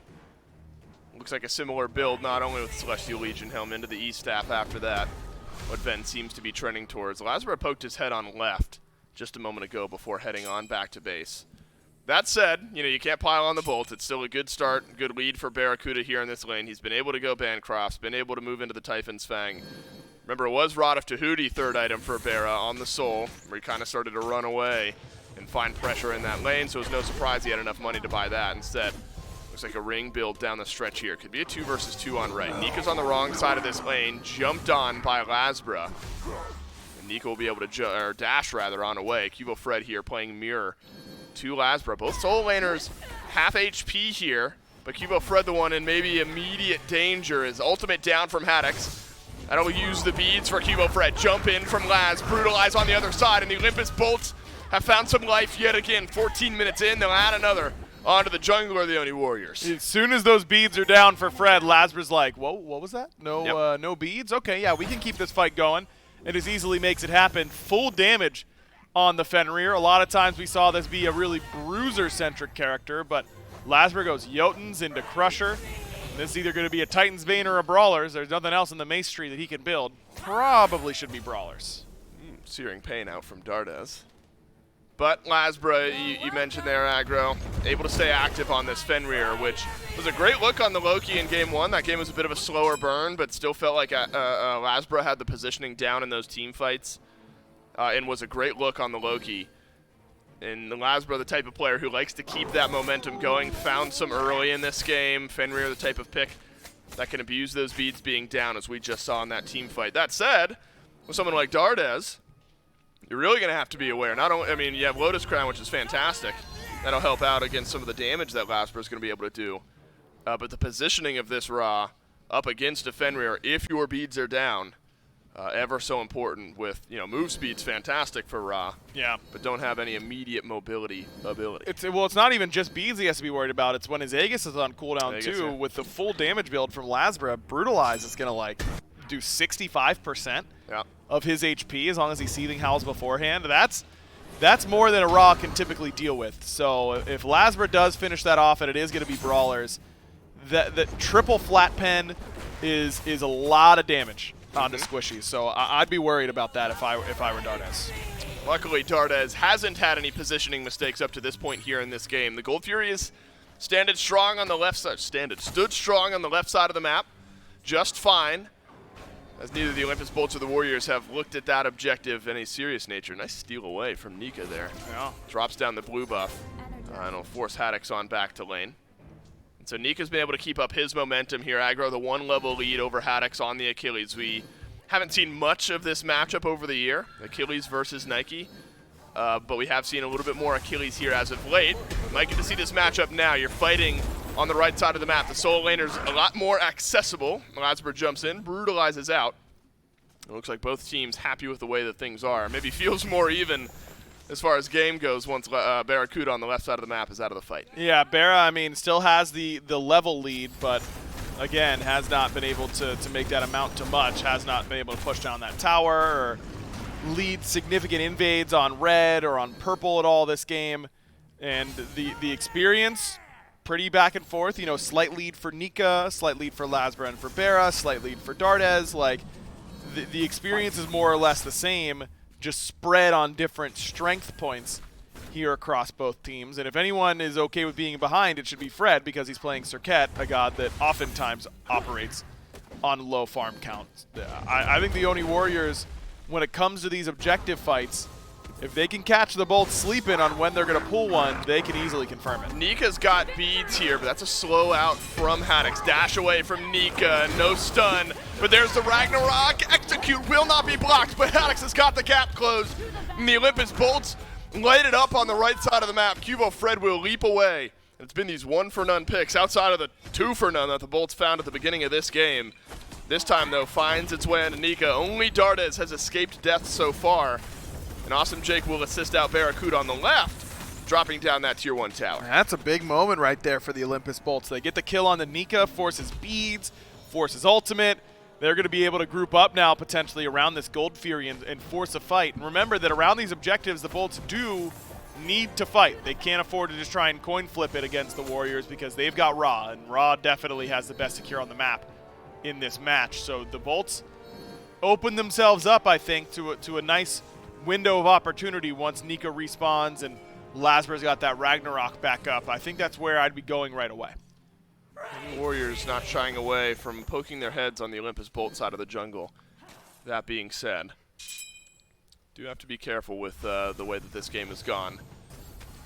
Where it feels like the Olympus Bolt outside of some trades back on left. Here you got go. His dash. 1v1 dash, no good, and Barracuda has got the last bit of damage. Might have been the mannequins, but what it is a 4th kill of the game for Barra, and we've been waiting, we've been begging for that to happen. Voda's not given Barracuda the opportunity, but a slight overstep despite mounted archery will give the Olympus Bolt a solo kill on the left, and it looks like a Gold Fury as well. I like the idea by Vote. If he just steps up and just tries to force Sanctified Field and then doesn't use his dash, he gets a little greedy by trying to dash out instead of just ulting out. Oh no, when it rains it pours, huh? It's a jump onto Dardes now in mid.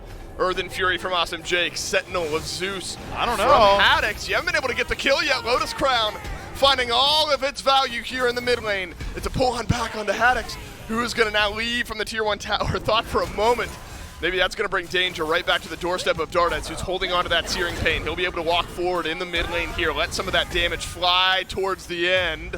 It does end up clipping on Awesome Jake, and that puts him in execute threshold, and Nika will answer back, and the Oni Warriors find a little life. That is awesome that Dardes ends up surviving, then hits that snipe, and now Ven has to use the beads after the blink pluck from Neil Ma. Signs of life from the Warriors. The Bolts overstep a little bit on that mid-tier 1 tower dive. And all it took was the Bolts solo killing Vote, getting a Gold Fury and extending out their gold lead, I guess. And so at least a kill back for the Oni Warriors. Unlucky that it's only on to Awesome Jake. You'll happily, I think, if you're the Bolts, trade out your support for all of the bounty that you got elsewhere. And so Barracuda improves to 4-0, and the Olympus Bolts, their gold lead. Remember, it had shrunk down from 2K to about 1,000, but we're now back up to about 5,500 on some big plays, some tower pushes, and a tier 2 tower that fell on left. That's a lot of gold that the Olympus Bolts were able to snag right there, and they push themselves to a position where they can actually threaten on the objective. Again, they need to fight on these objectives, and Sanctified Field, I think a big reason why Olarun has been so valued is because he takes these objective fights and makes them very difficult for your opponents, but that's assuming that they have to interact with you on the axis of, well, we got to get in there and stop them. You know, we have to get in melee range in order to stop them. Dardes can stop you from doing fire just by being in sniper range, and that is a big difference for Olarun to have to deal with on these objectives in particular, that he has bought teams easy objectives even whenever they aren't fighting necessarily, because of his zone control, but Dardes on the Raw can circumvent that pretty easily. Dardes has kept himself relevant as well all game long, only 300 gold behind Venenu, despite a 2-level lead now. One of the first on his team to reach level 20, just behind Vote, who outside of the solo kill from Barra has stabilized after the early pressure from the Bolts over on left. And so Pyromancer and Fire Giant are up here on the right. You mentioned plenty of good things there, Agra, about how Dardes just being around can slow down the Bolts. And remember back to game 1, despite a big lead from the Bolts, they were slow at fully committing onto the Fire Giant, but Jake not slow at committing onto Cubo Fred. That is a stun and a whole world of hurt that's found its way onto the Oni Warriors jungler. And all this is doing is buying space. It's Pyromancer secured for the Olympus Bolts. Laz did spend his ult, but Cubo Fred did as well. And so now engage mitigated for both teams. I think that's a pretty heavy win, though, for the Warriors, because it's not just Ragnarok, it's that Earth and Fury as well. That's right, Earth and Fury just now times out. Stun onto Dardes in the back. Tier 1 tower under some pressure as Barracuda, really for the first time this game, will join his team in a 5v5. And the 4-0 Olarun enough to make the Oni Warriors think twice about how heavy they want to defend this Tier 1 tower. Lasbra, in the meantime, has stripped away some farm on the right side of this jungle. And the Bolts waltz towards right. But there's a simple checkbox, a decision tree for the Olympus Bolts. If Dardes is on the map, it sends you to one side. If the ultimate is up for the Ra, is up, then that sends you to the we got to be cautious around this Fire Giant decision. The Olympus Bolts may be looking for a pick first. They have to, because they have to respect the Warriors' steal potential around this objective. And the Bolts engage isn't the easiest. I mean, Lasbra's full damage, so yeah, he can blink jump on someone, but if the entirety of the Warriors turn, then it's going to be pretty difficult for him to survive. Haddock's blink jump, it's a knock straight up, and then everyone can just use their mobility in order to get away afterwards. You know, Jake doesn't have the blink up right now, but will in about 45 seconds. Maybe that is their best option, just blink Terra ult and hope the fight goes well from that position. But the Bolts don't have easy initiations, whereas the Warriors really do. It's Serket going in on this Bruiser build and finding a priority target, or it's Nika on the Achilles blinking in with some hard CC that's easier to follow up on. Plus, they've got Sobek. Wow, the presence of the Oni Warriors softens just for a moment around the Fire Giant, and the Bolts are quick to pull it. Ragnarok on a Cubo Fred, who is down beneath half HP before the fight really even starts. Awesome Jake, you can say the same for him, though, as well. That's a 2-man Sanctified Field out of Barracuda as the Olympus Bolts surge forward on the right side of the map. Some shielding spread across the team limits the amount of damage the Oni Warriors are allowed to do to the Olympus Bolts. That is a lot of ultimates used by the Bolts. Only Ven has his ultimate ready, where Dardes and Nika both have theirs for the Warriors. And the ultimate from Ven is critical, as we've seen in some of these narrow jungle corridors, but not quite critical enough in order to step up. At the end of the day, the Bolts use a couple of relics, but not as many as the Oni Warriors. For that reason, I like it, but yeah, they have the Sentry. Okay, with everyone showing up on this, that'll pull the Bolts over. Yeah, the Olympus Bolts, except for Barra, who's still on the Primal Fury, and so you're going to kind of mask that until it lets out its death cry. And the Oni Warriors play back. Barracuda grabs the Primal Fury for the Olympus Bolts. The Bolts got that Fire Giant really low, like 10% HP left. and then leave the objective to turn around and fight, and that's just the presence of Dardes and the ability to steal that away. You don't want to get it in to raw execute threshold. Yeah. If you're not certain that you're going to be able to have the burst damage or to delay it. Maybe they're waiting to see if Dardes lets it go before finishing it off themselves. Yep. But all that's doing is buying time for the Oni Warriors to farm back up. Still pretty far behind as far as gold goes, but as the game goes on, the levels starting to equalize out. Both junglers soon to reach level 20. Everyone else in the game outside the supports are already there. So despite a rough start, the Oni Warriors have stabilized. You have to give them credit for that, and they've given themselves a chance here in Game 2 to bounce back. This time they've got sustained a match because they didn't have the capability of doing this last time around, where taking these elongated engagements, taking long fights, because the Chang'e and Terra sustain on the other side from the bolts. Now they have got a Ra, and that is awfully good for sieging, because not only does it heal the whole team at once, but it's a bigger heal than either Terra or Chang'e has. Gives them power and protections. That's a pretty good ability, and it heals quite a bit. So the Warriors have battled back with their composition style here. That was a solo push on a tier 2 tower in mid for Lasbra. Force the Oni Warriors back on the right side of the map. Fire Giant poked at, but immediately dropped by the Olympus Bolts. The Oni Warriors remain grouped here on right.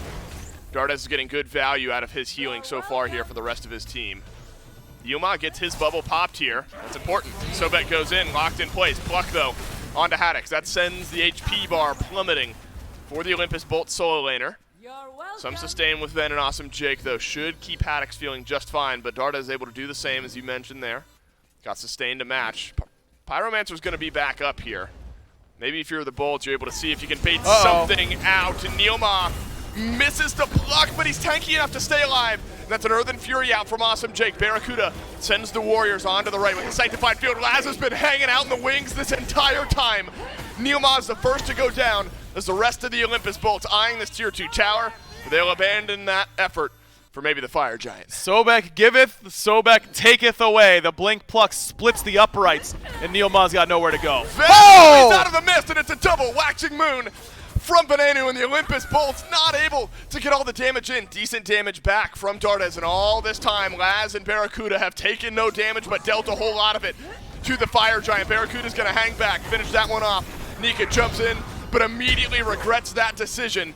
He'll get a stun on the back end of things here, but Lasbra's got a stun in as well. Brutalized follows him through the execute, and the Olympus Bolts get FG +1. The Bolts have had this pressure on the Oni Warriors since minute 1 of this game, and the Warriors have bent but not broken. It might be in pieces now, though, because 13,000 gold, a Fire Giant in tow for the Olympus Bolts, and Ven just sets the trap. They're going to walk in. We've got sentries in the mist. They know, we know that they don't know nothing about what's going on in the jungle right now, and they walk in straight into that Waxing Moon right onto the priority targets of the back line. Vote had to use both his relics and does survive, but completely taken out of the fight by that Chang'e. Fantastic from the Nanu and the Olympus Bolts to recontextualize. The Bolts already confirmed themselves for Phase 3 playoffs with a win in game number 1. Oni Warriors, they cannot, even if they win 3 games, they could not afford to do it in 3-2 fashion. If this result holds and the Olympus Bolts win it, the Scarabs and the Bolts will be your 2 teams from Group B joining the Titans in the Phase 3 playoffs. So, holding on against a 13,000 gold lead is the most important if of the season so far here for the Olympus Bolts, or for the Oni Warriors rather. And that is a tough hill to climb. You can feel the energy and the cheers of the Scarabs willing the Bolts forward into a Game 2 win here. You just got to hope that your Phoenix defense and your Titan defense is able to hold up.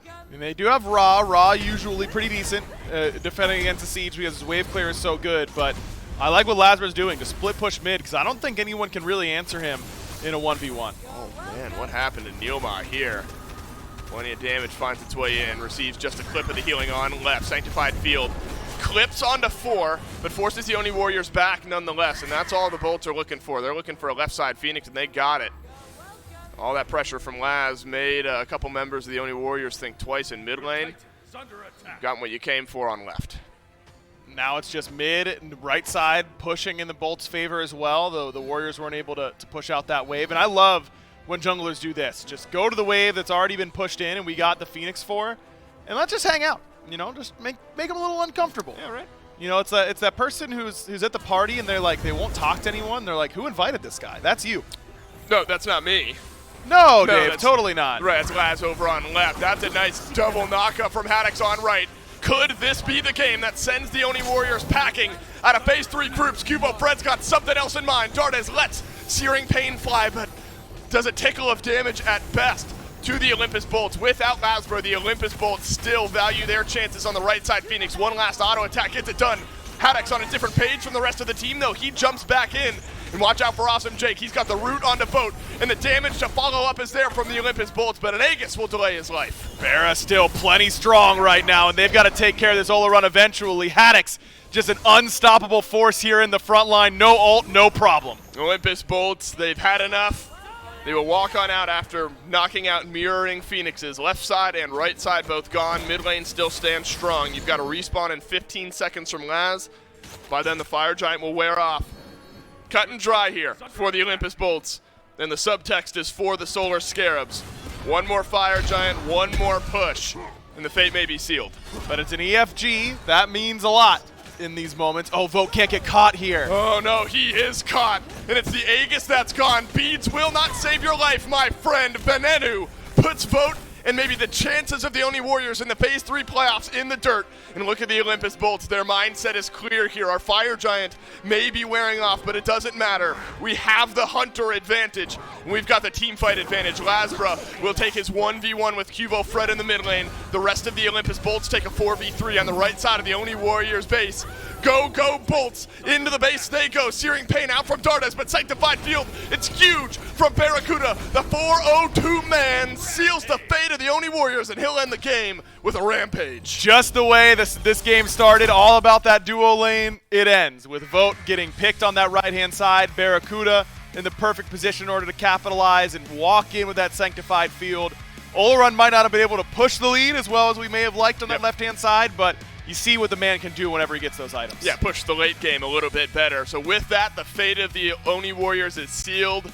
The Solar Scarabs and the Olympus Bolts will be in the phase 3 playoffs. That said, could be some fun with a reverse sweep here, but all depends on what kind of attitude the Warriors, the Bolts, come in here into game number 3. The Bolts look fantastic, especially you consider your last look at one of these teams going into the phase 3 playoffs. The Bolts have struggled here and there in Group B, some longer sets, a hefty loss to the Titans. This gives the Bolts and their fans some confidence. Game number 3, what could be the conclusion of the group stages right after this.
Fans, Aggro here. Look, every single year, the SPL just keeps getting better. Season 7 was incredible, and in Season 8, I'm sure our players are going to take their game to the next level. But in order to do that, they're going to need the best gear they can get their hands on.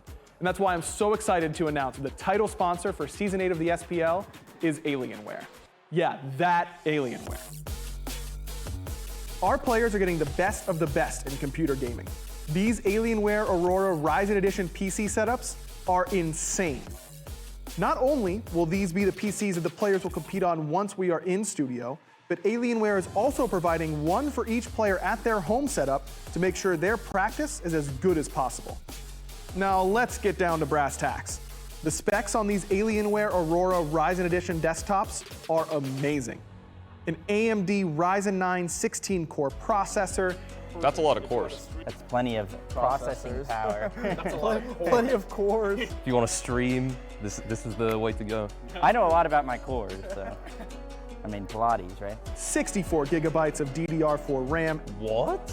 Is that true? That is true. I mean, this thing has 64 gigs of DDR4 RAM. Which you can do literally anything with. Literally anything. I've never had more than 16 gigs. That's quadruple the amount I have at home.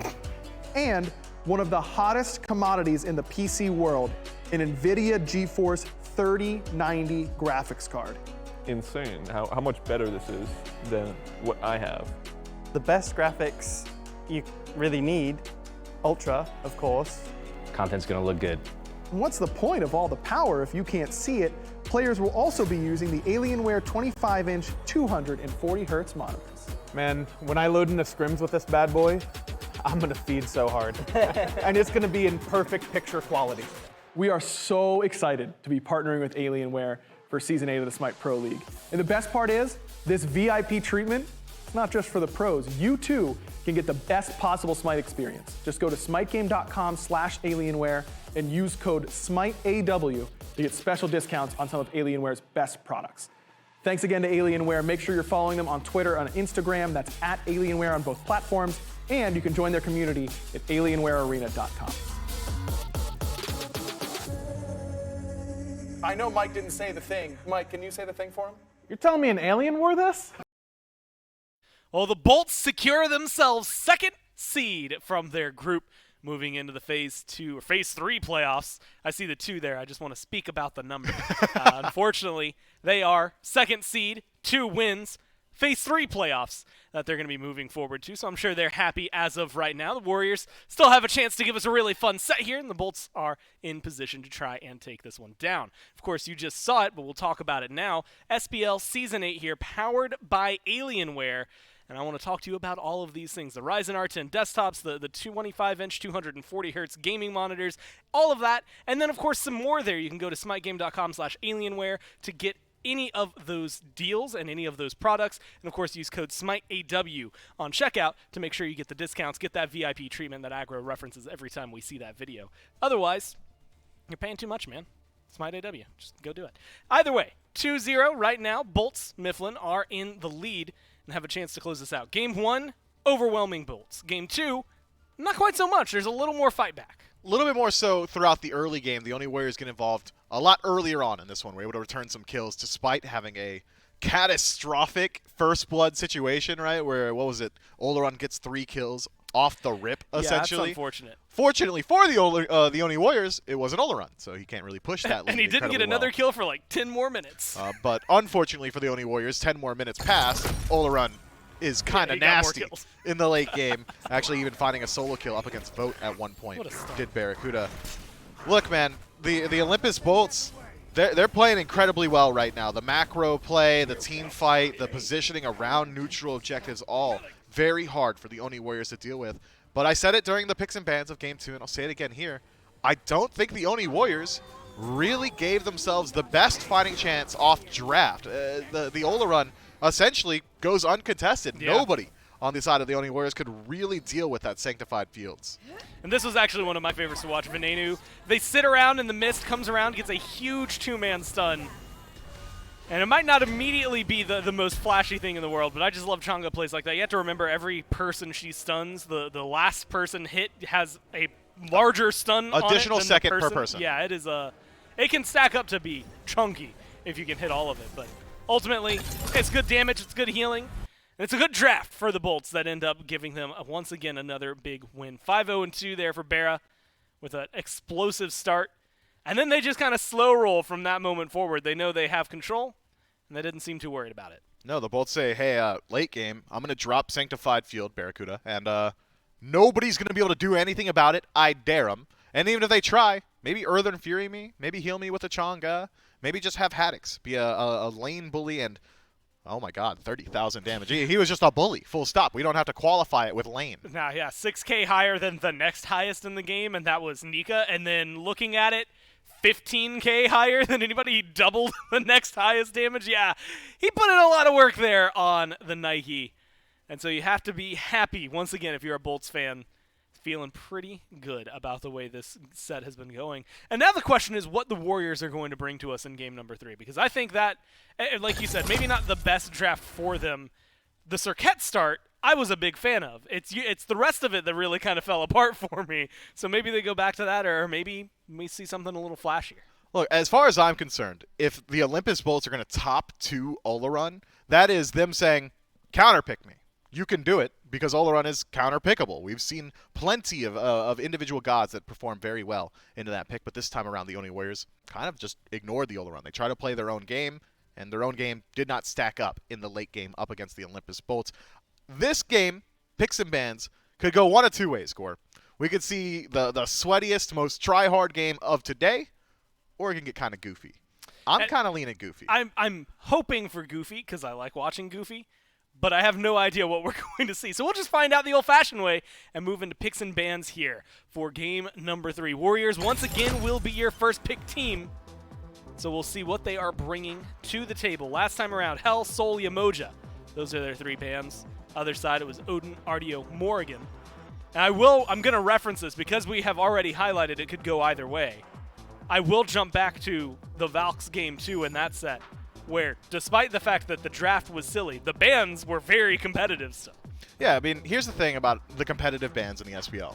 You ban the stuff you don't want to play against. That's true whether or not you're just out here to have some fun or if you're trying to win. Nobody wants to play against Terra or Odin because it's hard. Yeah. Ring of Spears is annoying, and Earthen Fury means that you have to work that much harder every single time. Nobody wants to play against Artio because she can stun you, she can cripple you, she can root you, she's healing her entire team, she's got a dash, and then by the time she's used all that, the stun's back up, she's going to root you, she's going to cripple you again.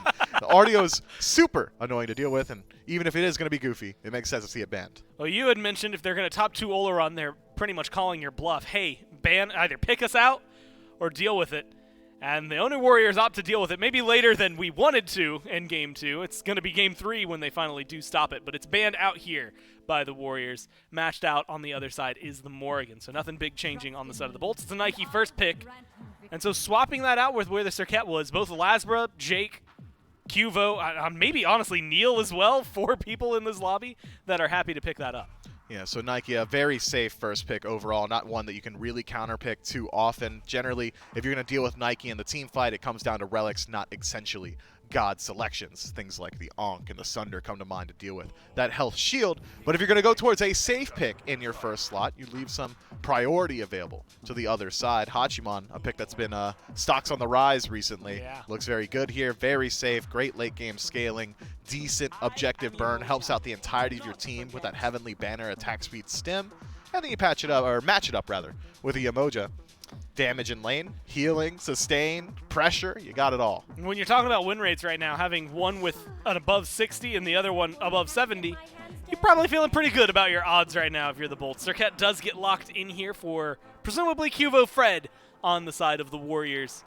And up with that Nike, so you've got more than likely your solo laner, your jungler, and now a Sylvanas, someone who has been, notably Myth, a huge pick over the last few weeks, yet devoid the last couple of days, it feels like. Yeah, it seems like the Scarabs love this pick, and a couple of our Kings. teams will go towards it occasionally. Genetics, yeah, the Kings do like it, and they like it for good reason. The early game of Sylvanas used to be incredibly poor. Sylvanas used to be like Gebs of past or Ymir's and that you could exploit him early on because he's an immobile guardian. But now, with Lotus Crown in the game, with some buffs that have come his way, Sylvanas is a pressure powerhouse. His damage output, relatively decent for some of these guardians once you tick over to level 5, but it's more so the survivability. Wisps giving you protections, Lotus Crown giving you even more protections, and we haven't touched on the healing provided just yet either. Yeah. This god is very versatile in the team fight. Well, it's Achilles Daji that get banned out here by the Warriors. Izanami Discordia on the other side. The Achilles catches me off guard, mainly because that was the Warriors who played him last game. That being said, Haddix has a very gross Achilles in the right hands and in the right game. But he's hovering over the Mulan. Now, this is something...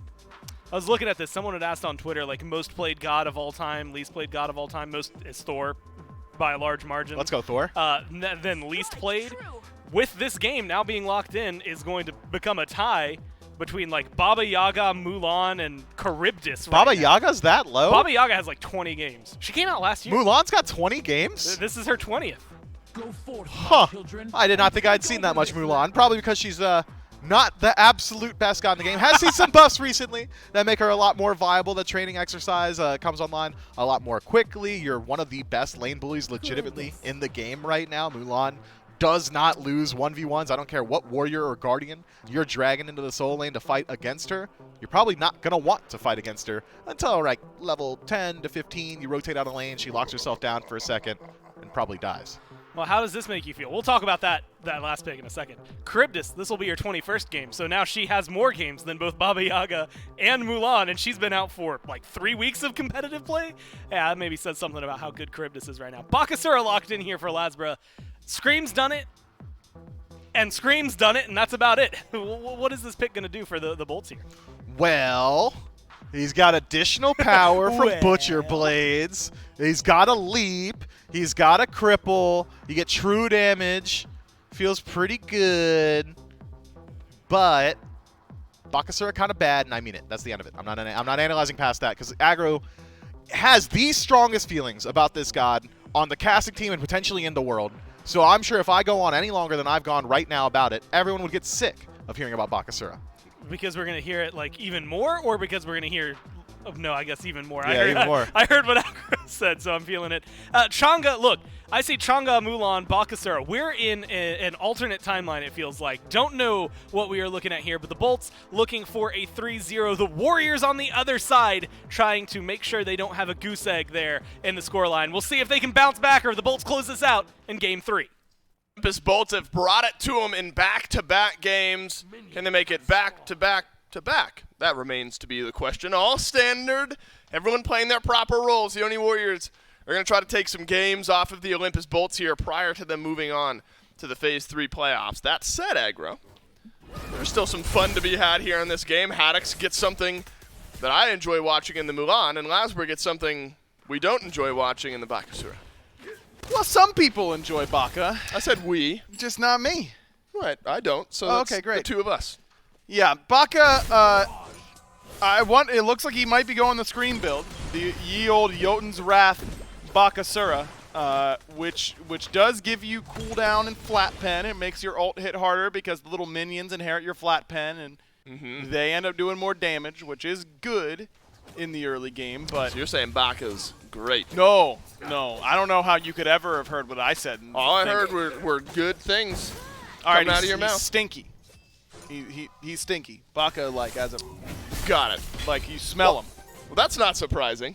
He throws up all over the place, right? Yeah. There's no world where he's not. Yeah, he's definitely stinky, for sure. Do they have breath mints in, I don't know, where do these guys live? Olympus?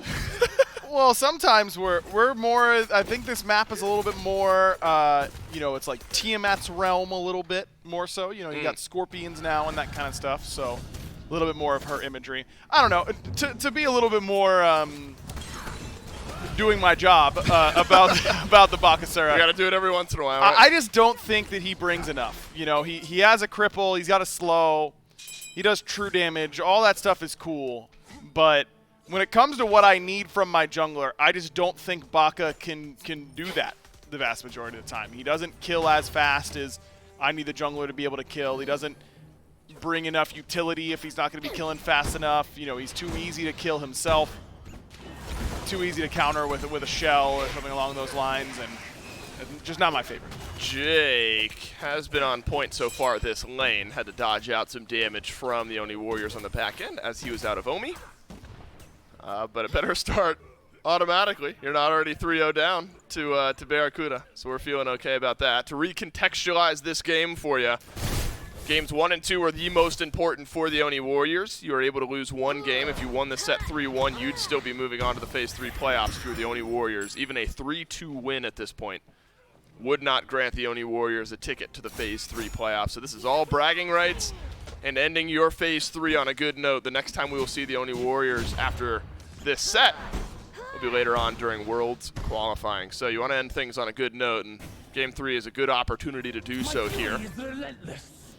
As Cuvo Fred gets his Cirquette pick back. Unfortunately for Cuvo, felt like one side of the map wasn't gankable in Game 2 there. Maybe you're feeling like the left side of the map could be an option here. Nika gets the stun onto Haddix and nearly grabs an early kill onto a Mulan, which we don't often see in this lane. Mulan very good at building up some pressure for herself, but Nika's having none of it. Yeah, it takes a little bit. Does take a little bit for the Mulan to maybe build things up here into this lane. As Nika starts off with a little health and some damage in that lane. More stuns from Jake. These have all been connecting, but you got to look out on the return damage. Feels like that's been there in spades for the Warriors. Yeah, but they've got sustain over there in that lane as well, on both sides. So it doesn't end up amounting to too much between those two supports.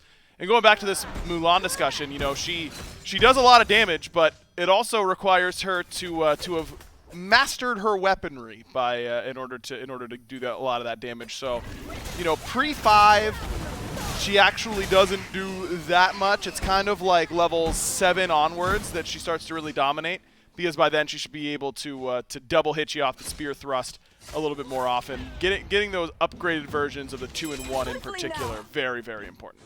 Nika has maintained a steady 1-level lead here. Maybe we're thinking it's going to be the Mulan and Baka maybe finding some pressure early in this lane, but now it's Cuvo Fred and Nika that have combined for some pressure. Blue buff invade is what we're looking at here. Ven has been pushed back by Dardez. As Lasbra sends his first ultimate of the game flying, Cuvo Fred has taken a whole world of damage, and that's first blood to the bolts, and now a jump in onto Nika. Does Haddix have the range here on the stun? They won't look for it any further, as Haddix not only secures blue buff, but helps out Laz in finding first blood. Well, I mean, that cripple ended up working out pretty well for Lasbra in that instance, where he gets ulted by Fred, and then Fred is like, I've committed. I'm here now, and I cannot leave, because all of my mobility is movement-based, as most mobility is, and I am no longer allowed to use it, because Lasbra has thrown up his pretty little lunch all over this blue buff. And see, last time you said that I still didn't have a reply. And this time... And I'll keep saying it too. I think truthfully it's because I've forgotten what the next thing is said during that skit, and so that's partially on me. I need to go back and watch it again. Neilma, it's the 1-2 punch from Awesome Jake, and there'll be the second kill of the game as Neilma walked on down on this Sylvanas. And the Olympus Bolts off to a good start here in Game 3. A couple of kills, first blood, and a 1,000 gold lead, unless Vote wants to keep things close. Won't let the ultimate go. Barracuda with both ultimate and beads likely would be just fine. Yeah, I think that he, as long as he has his dash there, really What can't is get the next thing in that skit? I don't even remember what skit that is. Oh, Which one is it's that? the one with the whoopee cushion, of course. Is that the joke? That's right. That he misses his family photo? That's right. Yeah, that's. And for those unaware, that's. I think you should leave. Yeah, which the is, greatest show of all time. Right. The greatest show of all time? Yes, uncontested. All right. Yeah, if you guys are ever worried about what it's like hanging out with aggro or wondering, just watch that show. Watch that show and you pretty know. much the same. Yeah, pretty much the same thing. All I do is quote it. At all hours a day. And Joe likes it too, right? So yes. And so it works out well. We wouldn't be together if you didn't. That's the deal breaker? What's the point? Yeah, I mean, red flags all over Twitter. All they don't like, I think listen, you here's some relationship advice for you, for you, Twitch. I can use some too. Go ahead. Find someone that they don't have to have the exact same sense of humor as you. But if something you think is the funniest thing you've ever seen doesn't make them laugh at all, then it's probably not going to work. Yeah, that's fair. Yeah, you gotta. So I think I'm hilarious, right? Right. And so somebody that I'm with needs to feel the same about that. At least think it's baseline funny. That's all you need. Right. And I am baseline funny. We all agree with that. All Looking. right. Appreciate it. Thank you. Red buff. Invaded by the Oni Warriors here. And it looks like dropped down as Venenu has been under a little bit of pressure so far this game. Dardes on the Tiamat. That's a great look for the Oni Warriors. The one-level lead there out of mid. Especially Tiamat later on in the game. Lasbra gobbles up the blue buff. Now that's what Baka does right there. Like that, uncounterable, right? He just eats the buff. Yeah, that's right. He executes it. It's way higher than any sort of that's the secure. quietest blue buff invade you'll ever see. He just walks in. And there is no playing around that. If he's there, it's his. Baka owns that. He's got a 2-level lead? Well, it's just like he looks at your buff and he goes, I should have got that. I should have got that. See, that one I know. I should have got that. That's one of my favorite skits from the show. It's really good. So then he walks over there and he goes, I'm going to eat the whole thing. And the Oni Warriors, Nika's wishing there was a rule where, like, if you're splitting a blue buff as a team, right, one person can't have the whole blue buff. Right, like 'cause you can't have just the little mini ghost guys, minions on the other side. That's not good enough. Yeah, that's not allowed. You can't have someone eating the fully loaded. How blue much buff. of the viewer base are we isolating right now? Who cares? Doesn't matter. Does it? In the same way. Man, I'm spitting today. Okay, here's the other thing, Dave. I've said this for years. All the jokes I say on cast aren't for anyone but me. If other people find them funny, that's good for them. Right. And I hope that they do. But that's not super important to me. As long as I find it funny, it was good enough. Right. So relationship advice can be copy-pasted to viewer advice where I don't care about a viewer that doesn't like I think you should leave, right? Why should I? It's valid. It's the mark of a good human if you've seen and appreciate that show. Awesome Jake jumped on a bit here by the Oni Warriors. River Shabuk is up, and looks like Neilma's going to be suffering a similar fate that he already has here this game. A few kills already have found their way onto himself and the rest of the Oni Warriors. Cuvo Fred will have to dash away. Lasbra on the hunt, though. And the hunt will be completed. 3-level lead for Lasbra. Cuvo Fred at 0-2 down at level 7. The Olympus Bolt's hitting the right mark. Dodges out the last bit of damage. Dashes away. But finally a kill on board for the Oni Warriors.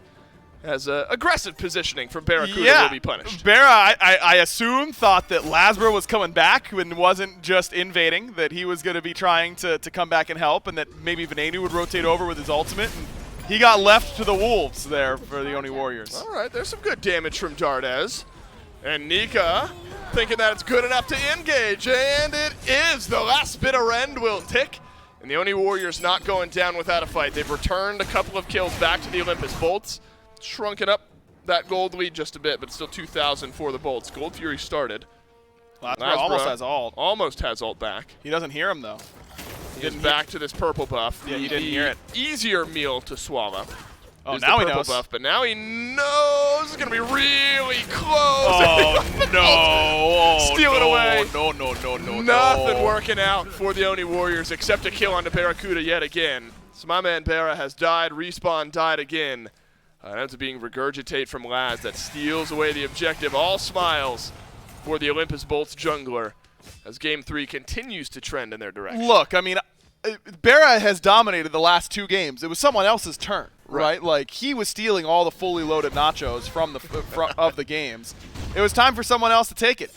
Barracuda's ego, as we all know, massive. Just Is that true? Completely arrogant. No, I can't do it. I was gonna say, seems like a very unassuming guy. No, he's too nice. He's too nice for his own good. I tell him that all the time. Have you ever seen like and you know, this is me, you know, only casting a couple years of the SPL now. Like back in the day, yeah. Like was there like a notable Barra pop-off like during big events? Like I can't picture Barra like standing up and pointing saying, you know you that, suck. Right, know that like great pic of PBM where he's standing up and his like arms are wide at Worlds one year? Yeah, no, none of that from Barra. Barra, he's just kind of doing his thing. Right? Yeah. Does his thing, lets the gameplay do all the talking. Exactly. Lets the gameplay do the talking for the most part. It's a little bit of whispering. You did miss Barra some great Smite trash talk moments of all time. Yeah. There were some great ones. Mask has had a couple really funny ones. Kenneth's adapting's iconic, like taking kid from a candy clip. Like that's undefeated. Right. It's like a who do you think you are? I am. Yeah.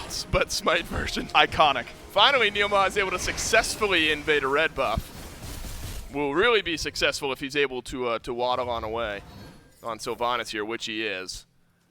0-2 for Neoma, 2 levels behind. Awesome Jakku is literally the exact opposite, 2-0. The scariest trend is the 4-level lead that Lasbra's built up despite disintegrating into the nether. And on his player cam at least. And he starts off aggro with Jotuns, but Crusher after. Wind Demon as well. Diversifying his options as far as damage goes is Lasbra here in this game. Like to see some crits out of this Bakasura. 1v1 between, but Laz is going to ruin it. He'll blink forward onto Vote. Into the Whirlpool he goes. Still has lead, still has a chance. And it's only CC immunity in your ultimate. Vote learns that the hard way. And the level 13 Bakasura continues on. Guess Baka's just good, huh, guys? I mean, Lasbra certainly making it look that way, but he can 2v1 this, yeah, right? he wins this. Yeah, for sure. It might not even be close. So look at Barra. He's just kind of chilling, farming up the wave. Cuba Fred re-engages onto Laz.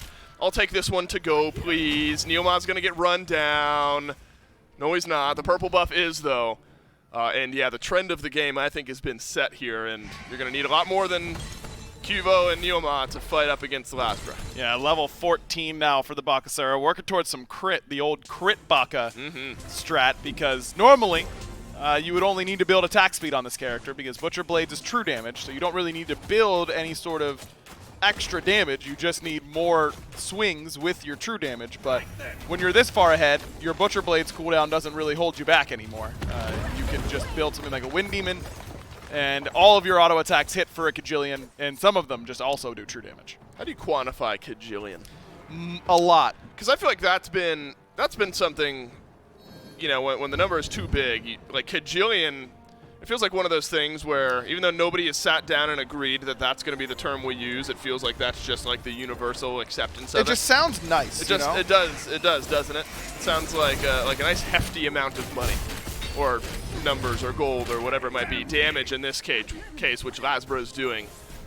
It doesn't feel great to be immobile up against a 5-0 Bakasura, and that's what Neoma has learned so far here. Still level 9 on the Sylvanas. Could be another for the Olympus Bolts. Dardes gets away, but Haddox is able to chase you down. That's one thing Mulan does well, especially with that ultimate. Close that gap, deal some damage on the other end of it. Shell spreads out some shielding. Stun no good from Vote. And we are officially spiraling here. The Olympus Bolts off to the races, 15 minutes in, 9 kills, and about 6,000 gold. So a Kajillion is officially an unspecified large amount. Got it. That's what it means. Gazillion also means the same thing. What, in your mind, is a gazillion or a Kajillion bigger? It's a good question. I think it's a gazillion. Is bigger. I was going to say gazillion. I had a moment of pause. Yeah, because Z just like, you know, you throw a Z in there and stuff gets serious, you know? Right. Like, no one's scared of Sapman, but Zapman, that's spooky. That's a good bit. Are there any players with Z's in their names? I'm trying to think. I don't know. Dardes. We're not worried about Dardes this game, that's for sure. It's looking like Dardes. It's looking like Dardes, not Dardes. Haddox pulled in. There's no damage to connect onto himself there. The answer is... Imagine if Lasbra had a Z. That would be horrifying. Yeah, this is Lasbra. Yeah. Looking like Lasbra as Whirlpool is out for Vote. No ultimate. And likely no chance after the Aegis time's out. Just waiting on the jump. Yep. And one more gobble. That'll be 6:02 for Laz. So the Olympus Bolts aggro steamrolling their way into the Phase 3 playoffs. Oh, yeah. A nice fun game for themselves to end off, especially considering how tough their group was. I mean, you look at a 5-game set against the Scarabs, came down to Game 5. They were able to win that. A tough 3-1 loss to the Tartarus Titans, far from how convincing these players would have liked those two matchups to go. Titans, I think, probably the favorites in that matchup anyway, but the Bolts probably would have preferred it a little bit closer. Yeah. You get your feet back underneath yourself, build up some confidence moving into what should be a very, very competitive Phase 3 playoffs here in a couple weeks. Yeah, I think that, the Bolts going 5 games against the Scarabs, getting pretty handily handled by the Tartarus Titans, probably didn't leave them with a great taste in their mouth heading towards this part of the season. So to come in and really dominate up against the Oni Warriors, who have really struggled for the vast majority of the year, but have looked better recently, I do think does give them some peace of mind heading towards that event. But, this team has a lot of veterans on it. Venenu and Barra have been around forever. They're kind of well aware that playing well right now, it doesn't mean everything, and also playing poorly right now isn't the end of the world either. Right. You'd always prefer to end the group stages on a win, that being said. Of course. Exactly what we're looking at here for the Olympus Bolt. Seems like just a matter of time now as the game has gotten out of control. 10,000 gold, 17.5 minutes in. Unless by some miracle there's an answer for Lasbra here. Lasbra, and that's an emphasis on the Z here. Yeah, it's a lot scary. Yeah. A lot scarier. Which I don't think there is. Laz has been, Laz. I guess I'm pronouncing it with a Z. Yeah, anyway. everyone does anyways, right? But it's about the spelling as well. Right. It's it adds an extra aura to it, if you will. So, is AMC the best character in the game? Because he's got a bunch of bees that go buzz. Dave, I've been hitting all day today, and that one was weak. You know what? I don't want to. That was weak. I don't want to cast with someone who doesn't appreciate my sense of humor. That was weak. Like saying that is weak is like saying Jupiter's kind of big. Like that was unbelievably bad. Look, every once in a while, I know I'm a cool cat, Yeah. and I give off this aura of confidence and like a guy who never misses. Yeah. I gotta show some weakness every once in a while, right? Yes, but Dave, in the green room, I'm not going to say we only see weakness, but I don't think you put on this bravado in the green room amongst us. I'm kind of pulling back the curtain a little bit here, but no, I don't. Chad, can you believe that someone who looks and acts like Dave, just the coolest guy around, has a shattered mental, has the least self-confidence of anyone I've ever met? Yeah, it's crazy. No, that's true. Is this going to help me exposing you on broadcast? Oh, look, I don't know if that's any secret. At least it's not, and that's certainly nothing that I'm worried about. Being exposed as the world should be very thankful that I don't look like you, because I'd be insufferable. I'd be insufferable. Can you imagine it's me? It's like the pretty hair dilemma, where yes! like that guy is perfect, attractive, incredible at video games, all a great around human God in every way. Yep. Has just a fantastic the best of us. puppy. Yep. He had a shred of ego. He'd be insufferable. Everyone would hate him. Yep. It'd be unbelievable. Look, here's the thing: when you root for teams like the Cincinnati Bengals, it breaks you. Right. It breaks me as a human. Sure. Fair enough.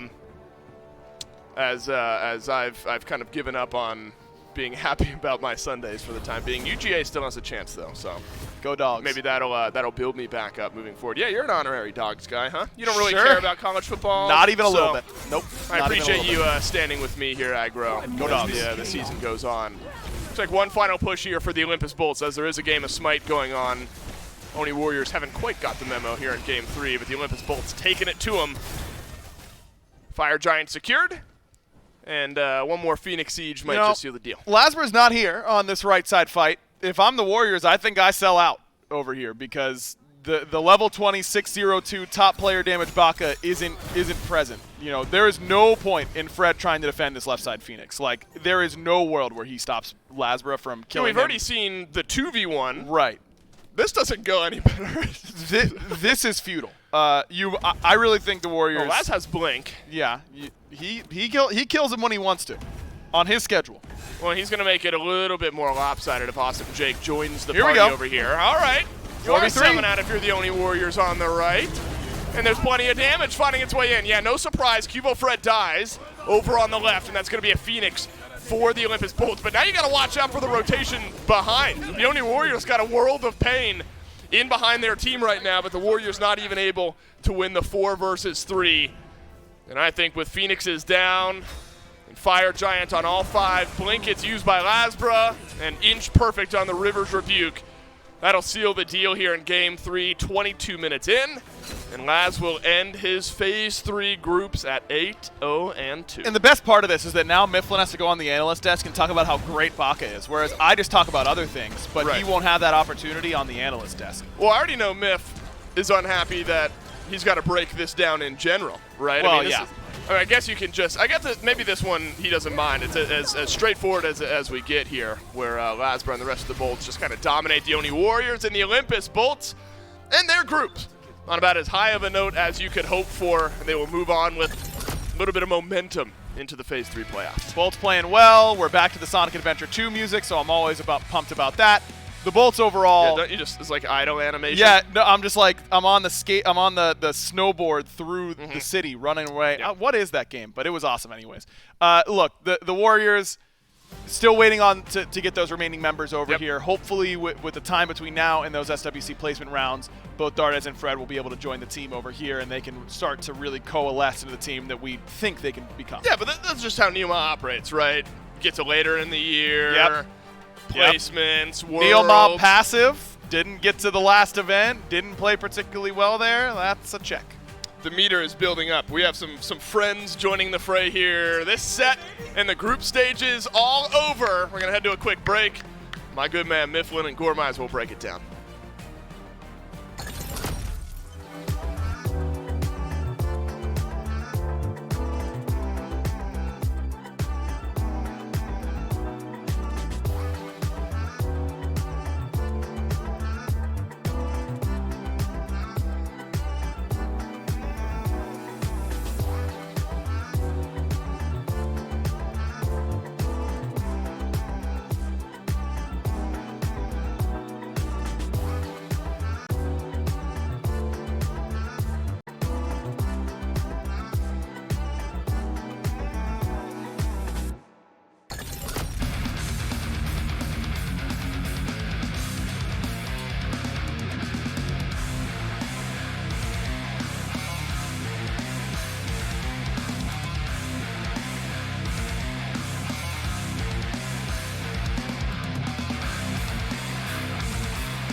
victory here for the last set of the group stages here in Phase 3.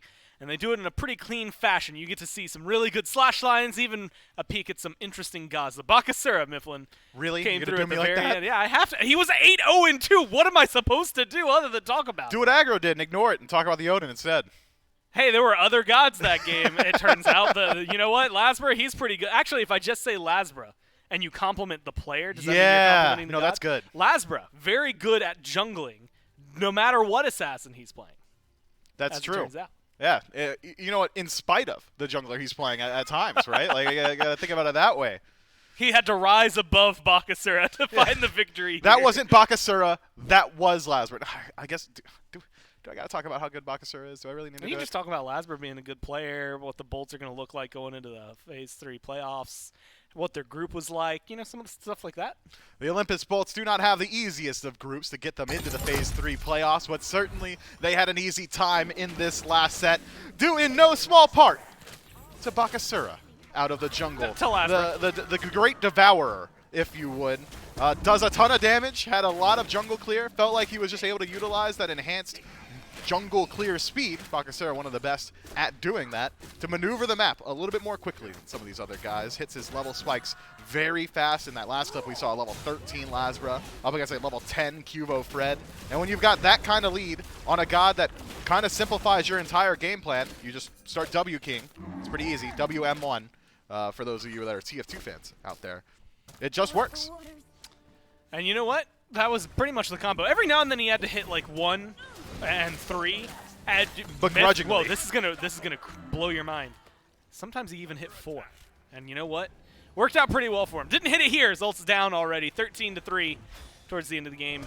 I mean, there was a lot else going on. I think we got to see Hachiman. He looks good. Haddix just looks good in general whenever he's playing whatever he wants. But at the end of the day, 8-0-2 is definitely the one that is the flashiest. I actually really like Vin's Chang'e as well. The Mulan is successful. Didn't think we'd be seeing her today, if I'm going to be honest with you, but she got locked in and she won. Didn't expect to see Mulan or Bakasura, especially not together.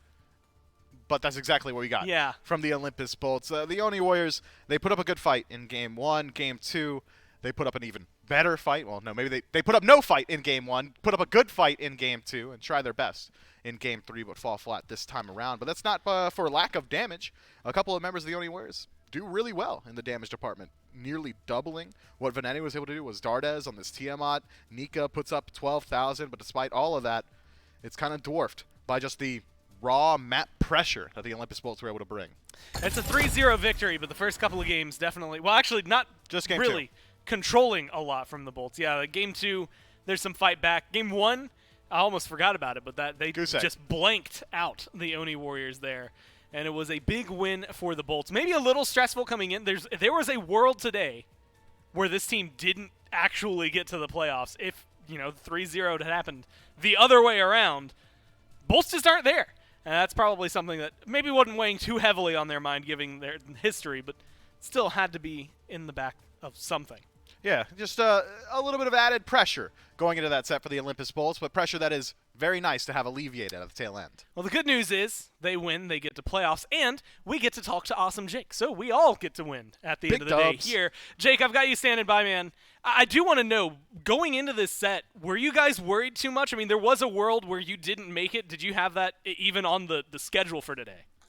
We were just really confident going in, and weren't really that worried. Trusting the boys to get the dub when we need to dub out, and Well, you guys secure your spot going on to playoffs. I'm sure you're feeling pretty happy about that one. Are you already looking that way? I mean, you win this set. Have your eyes and brains started turning to what you're going to have to face? Or are you just happy that you got second here? We're always looking forward. The next tournament, pretty important. Whatever team we face, I'm sure we're going to do great. Man, you are relaxed as of right now. This is the only thing I can think of. Yeah, you got it. Yeah, you did. You got the 3-0. Are you guys going to be celebrating tonight, or are you just relaxing for the next couple of days before getting the grind going? We had a good phase 3, so maybe we'll go out to eat or something, and fill up on food. I want to be half as relaxed as you when I get home as you're feeling right now. Thanks for talking to me, man. Thanks, of course, for coming by. And congratulations on your win. Thank you. I wish I was half as relaxed as Jake was at that moment, like ever. That was a bold-faced lie from Awesome Jake. Which one? There's no way he's going out and doing anything. My man is an amorphous blob in that most comfortable of chairs. That's a SMITE Max Nomic, by the way. Make sure you pick one of those up with code SMITE Max. But NeedForSeed.com. Yeah, why do you lie to you, bro? There's no way he's getting up. No, that definitely felt like a, like we might, but like maybe I eat some food. Pretty cool phase 3 though. Hey, we won. Have me. You seem pretty relaxed. Yeah, we got a 3-0. I walked into that one. That one's on me. We can go ahead and look at the schedule and, of course, the standings to wrap out this group phase. What you've seen this week, in case you missed it, a couple of 3-1s scattered out between some 3-0s. Good wins for the Titans, back-to-back there from the 5th into the 6th. And then a couple of 4-game sets there. The Kings, as well as the Leviathans, getting pushed all the way to 4. Bolts get their 3-0, secure themselves a 2nd seed spot in their group, and are probably feeling pretty good about it. Well, no, actually are feeling pretty good about it, albeit relaxed. Yeah, very, very I mean, that's euphoric almost, what we just saw from Jake. He was nonplussed. There was nothing that happened today that seemed to have bothered Jake at all. You can take a look at this. Your number 4 seeds here, the Valkyries and the Warriors, will not be at the Phase 3 playoffs, but fear not if you are a big fan of those teams. It is not over for them. They'll be coming back in December during the SWC playoffs. Now, if you're wondering, well, then what's the point of these playoffs in Phase 3? What's happening there? Well, the top 2 teams from the Phase 3 playoffs go straight to Worlds, not having to worry about anything else, and that is a clean trip for them. Everybody else from those Phase 3 playoffs, along with these 2 teams that were just, I guess, disqualified from that today, no, not quotes. They were. They're not making it there. They are all going to be thrown with those 4 SCC teams, if you happen to remember them. They were thrown all the way over to the SWC playoff bracket. Sorry, Miff's taking off his headset. He's going to go ahead and get geared up. Yeah, I think you've noticed that there's like a lot of leaves and stuff around. We decorated the studio, made it look pretty for fall. I say we like I did any of the work. I had nothing to do with it. Other people who are way more talented than me put this together. But Miff is going to, I guess, help clean up a little bit here. He's got the leaf. The leaves are up here. Oh, no, oh, man. Okay, well, he's going at it. Hey, that's going to do it for us here. That's the group stages. That is the regular portion of Phase 3. Phase 3 playoffs is where we're going to be going. That is a lot of wind. We'll see you then.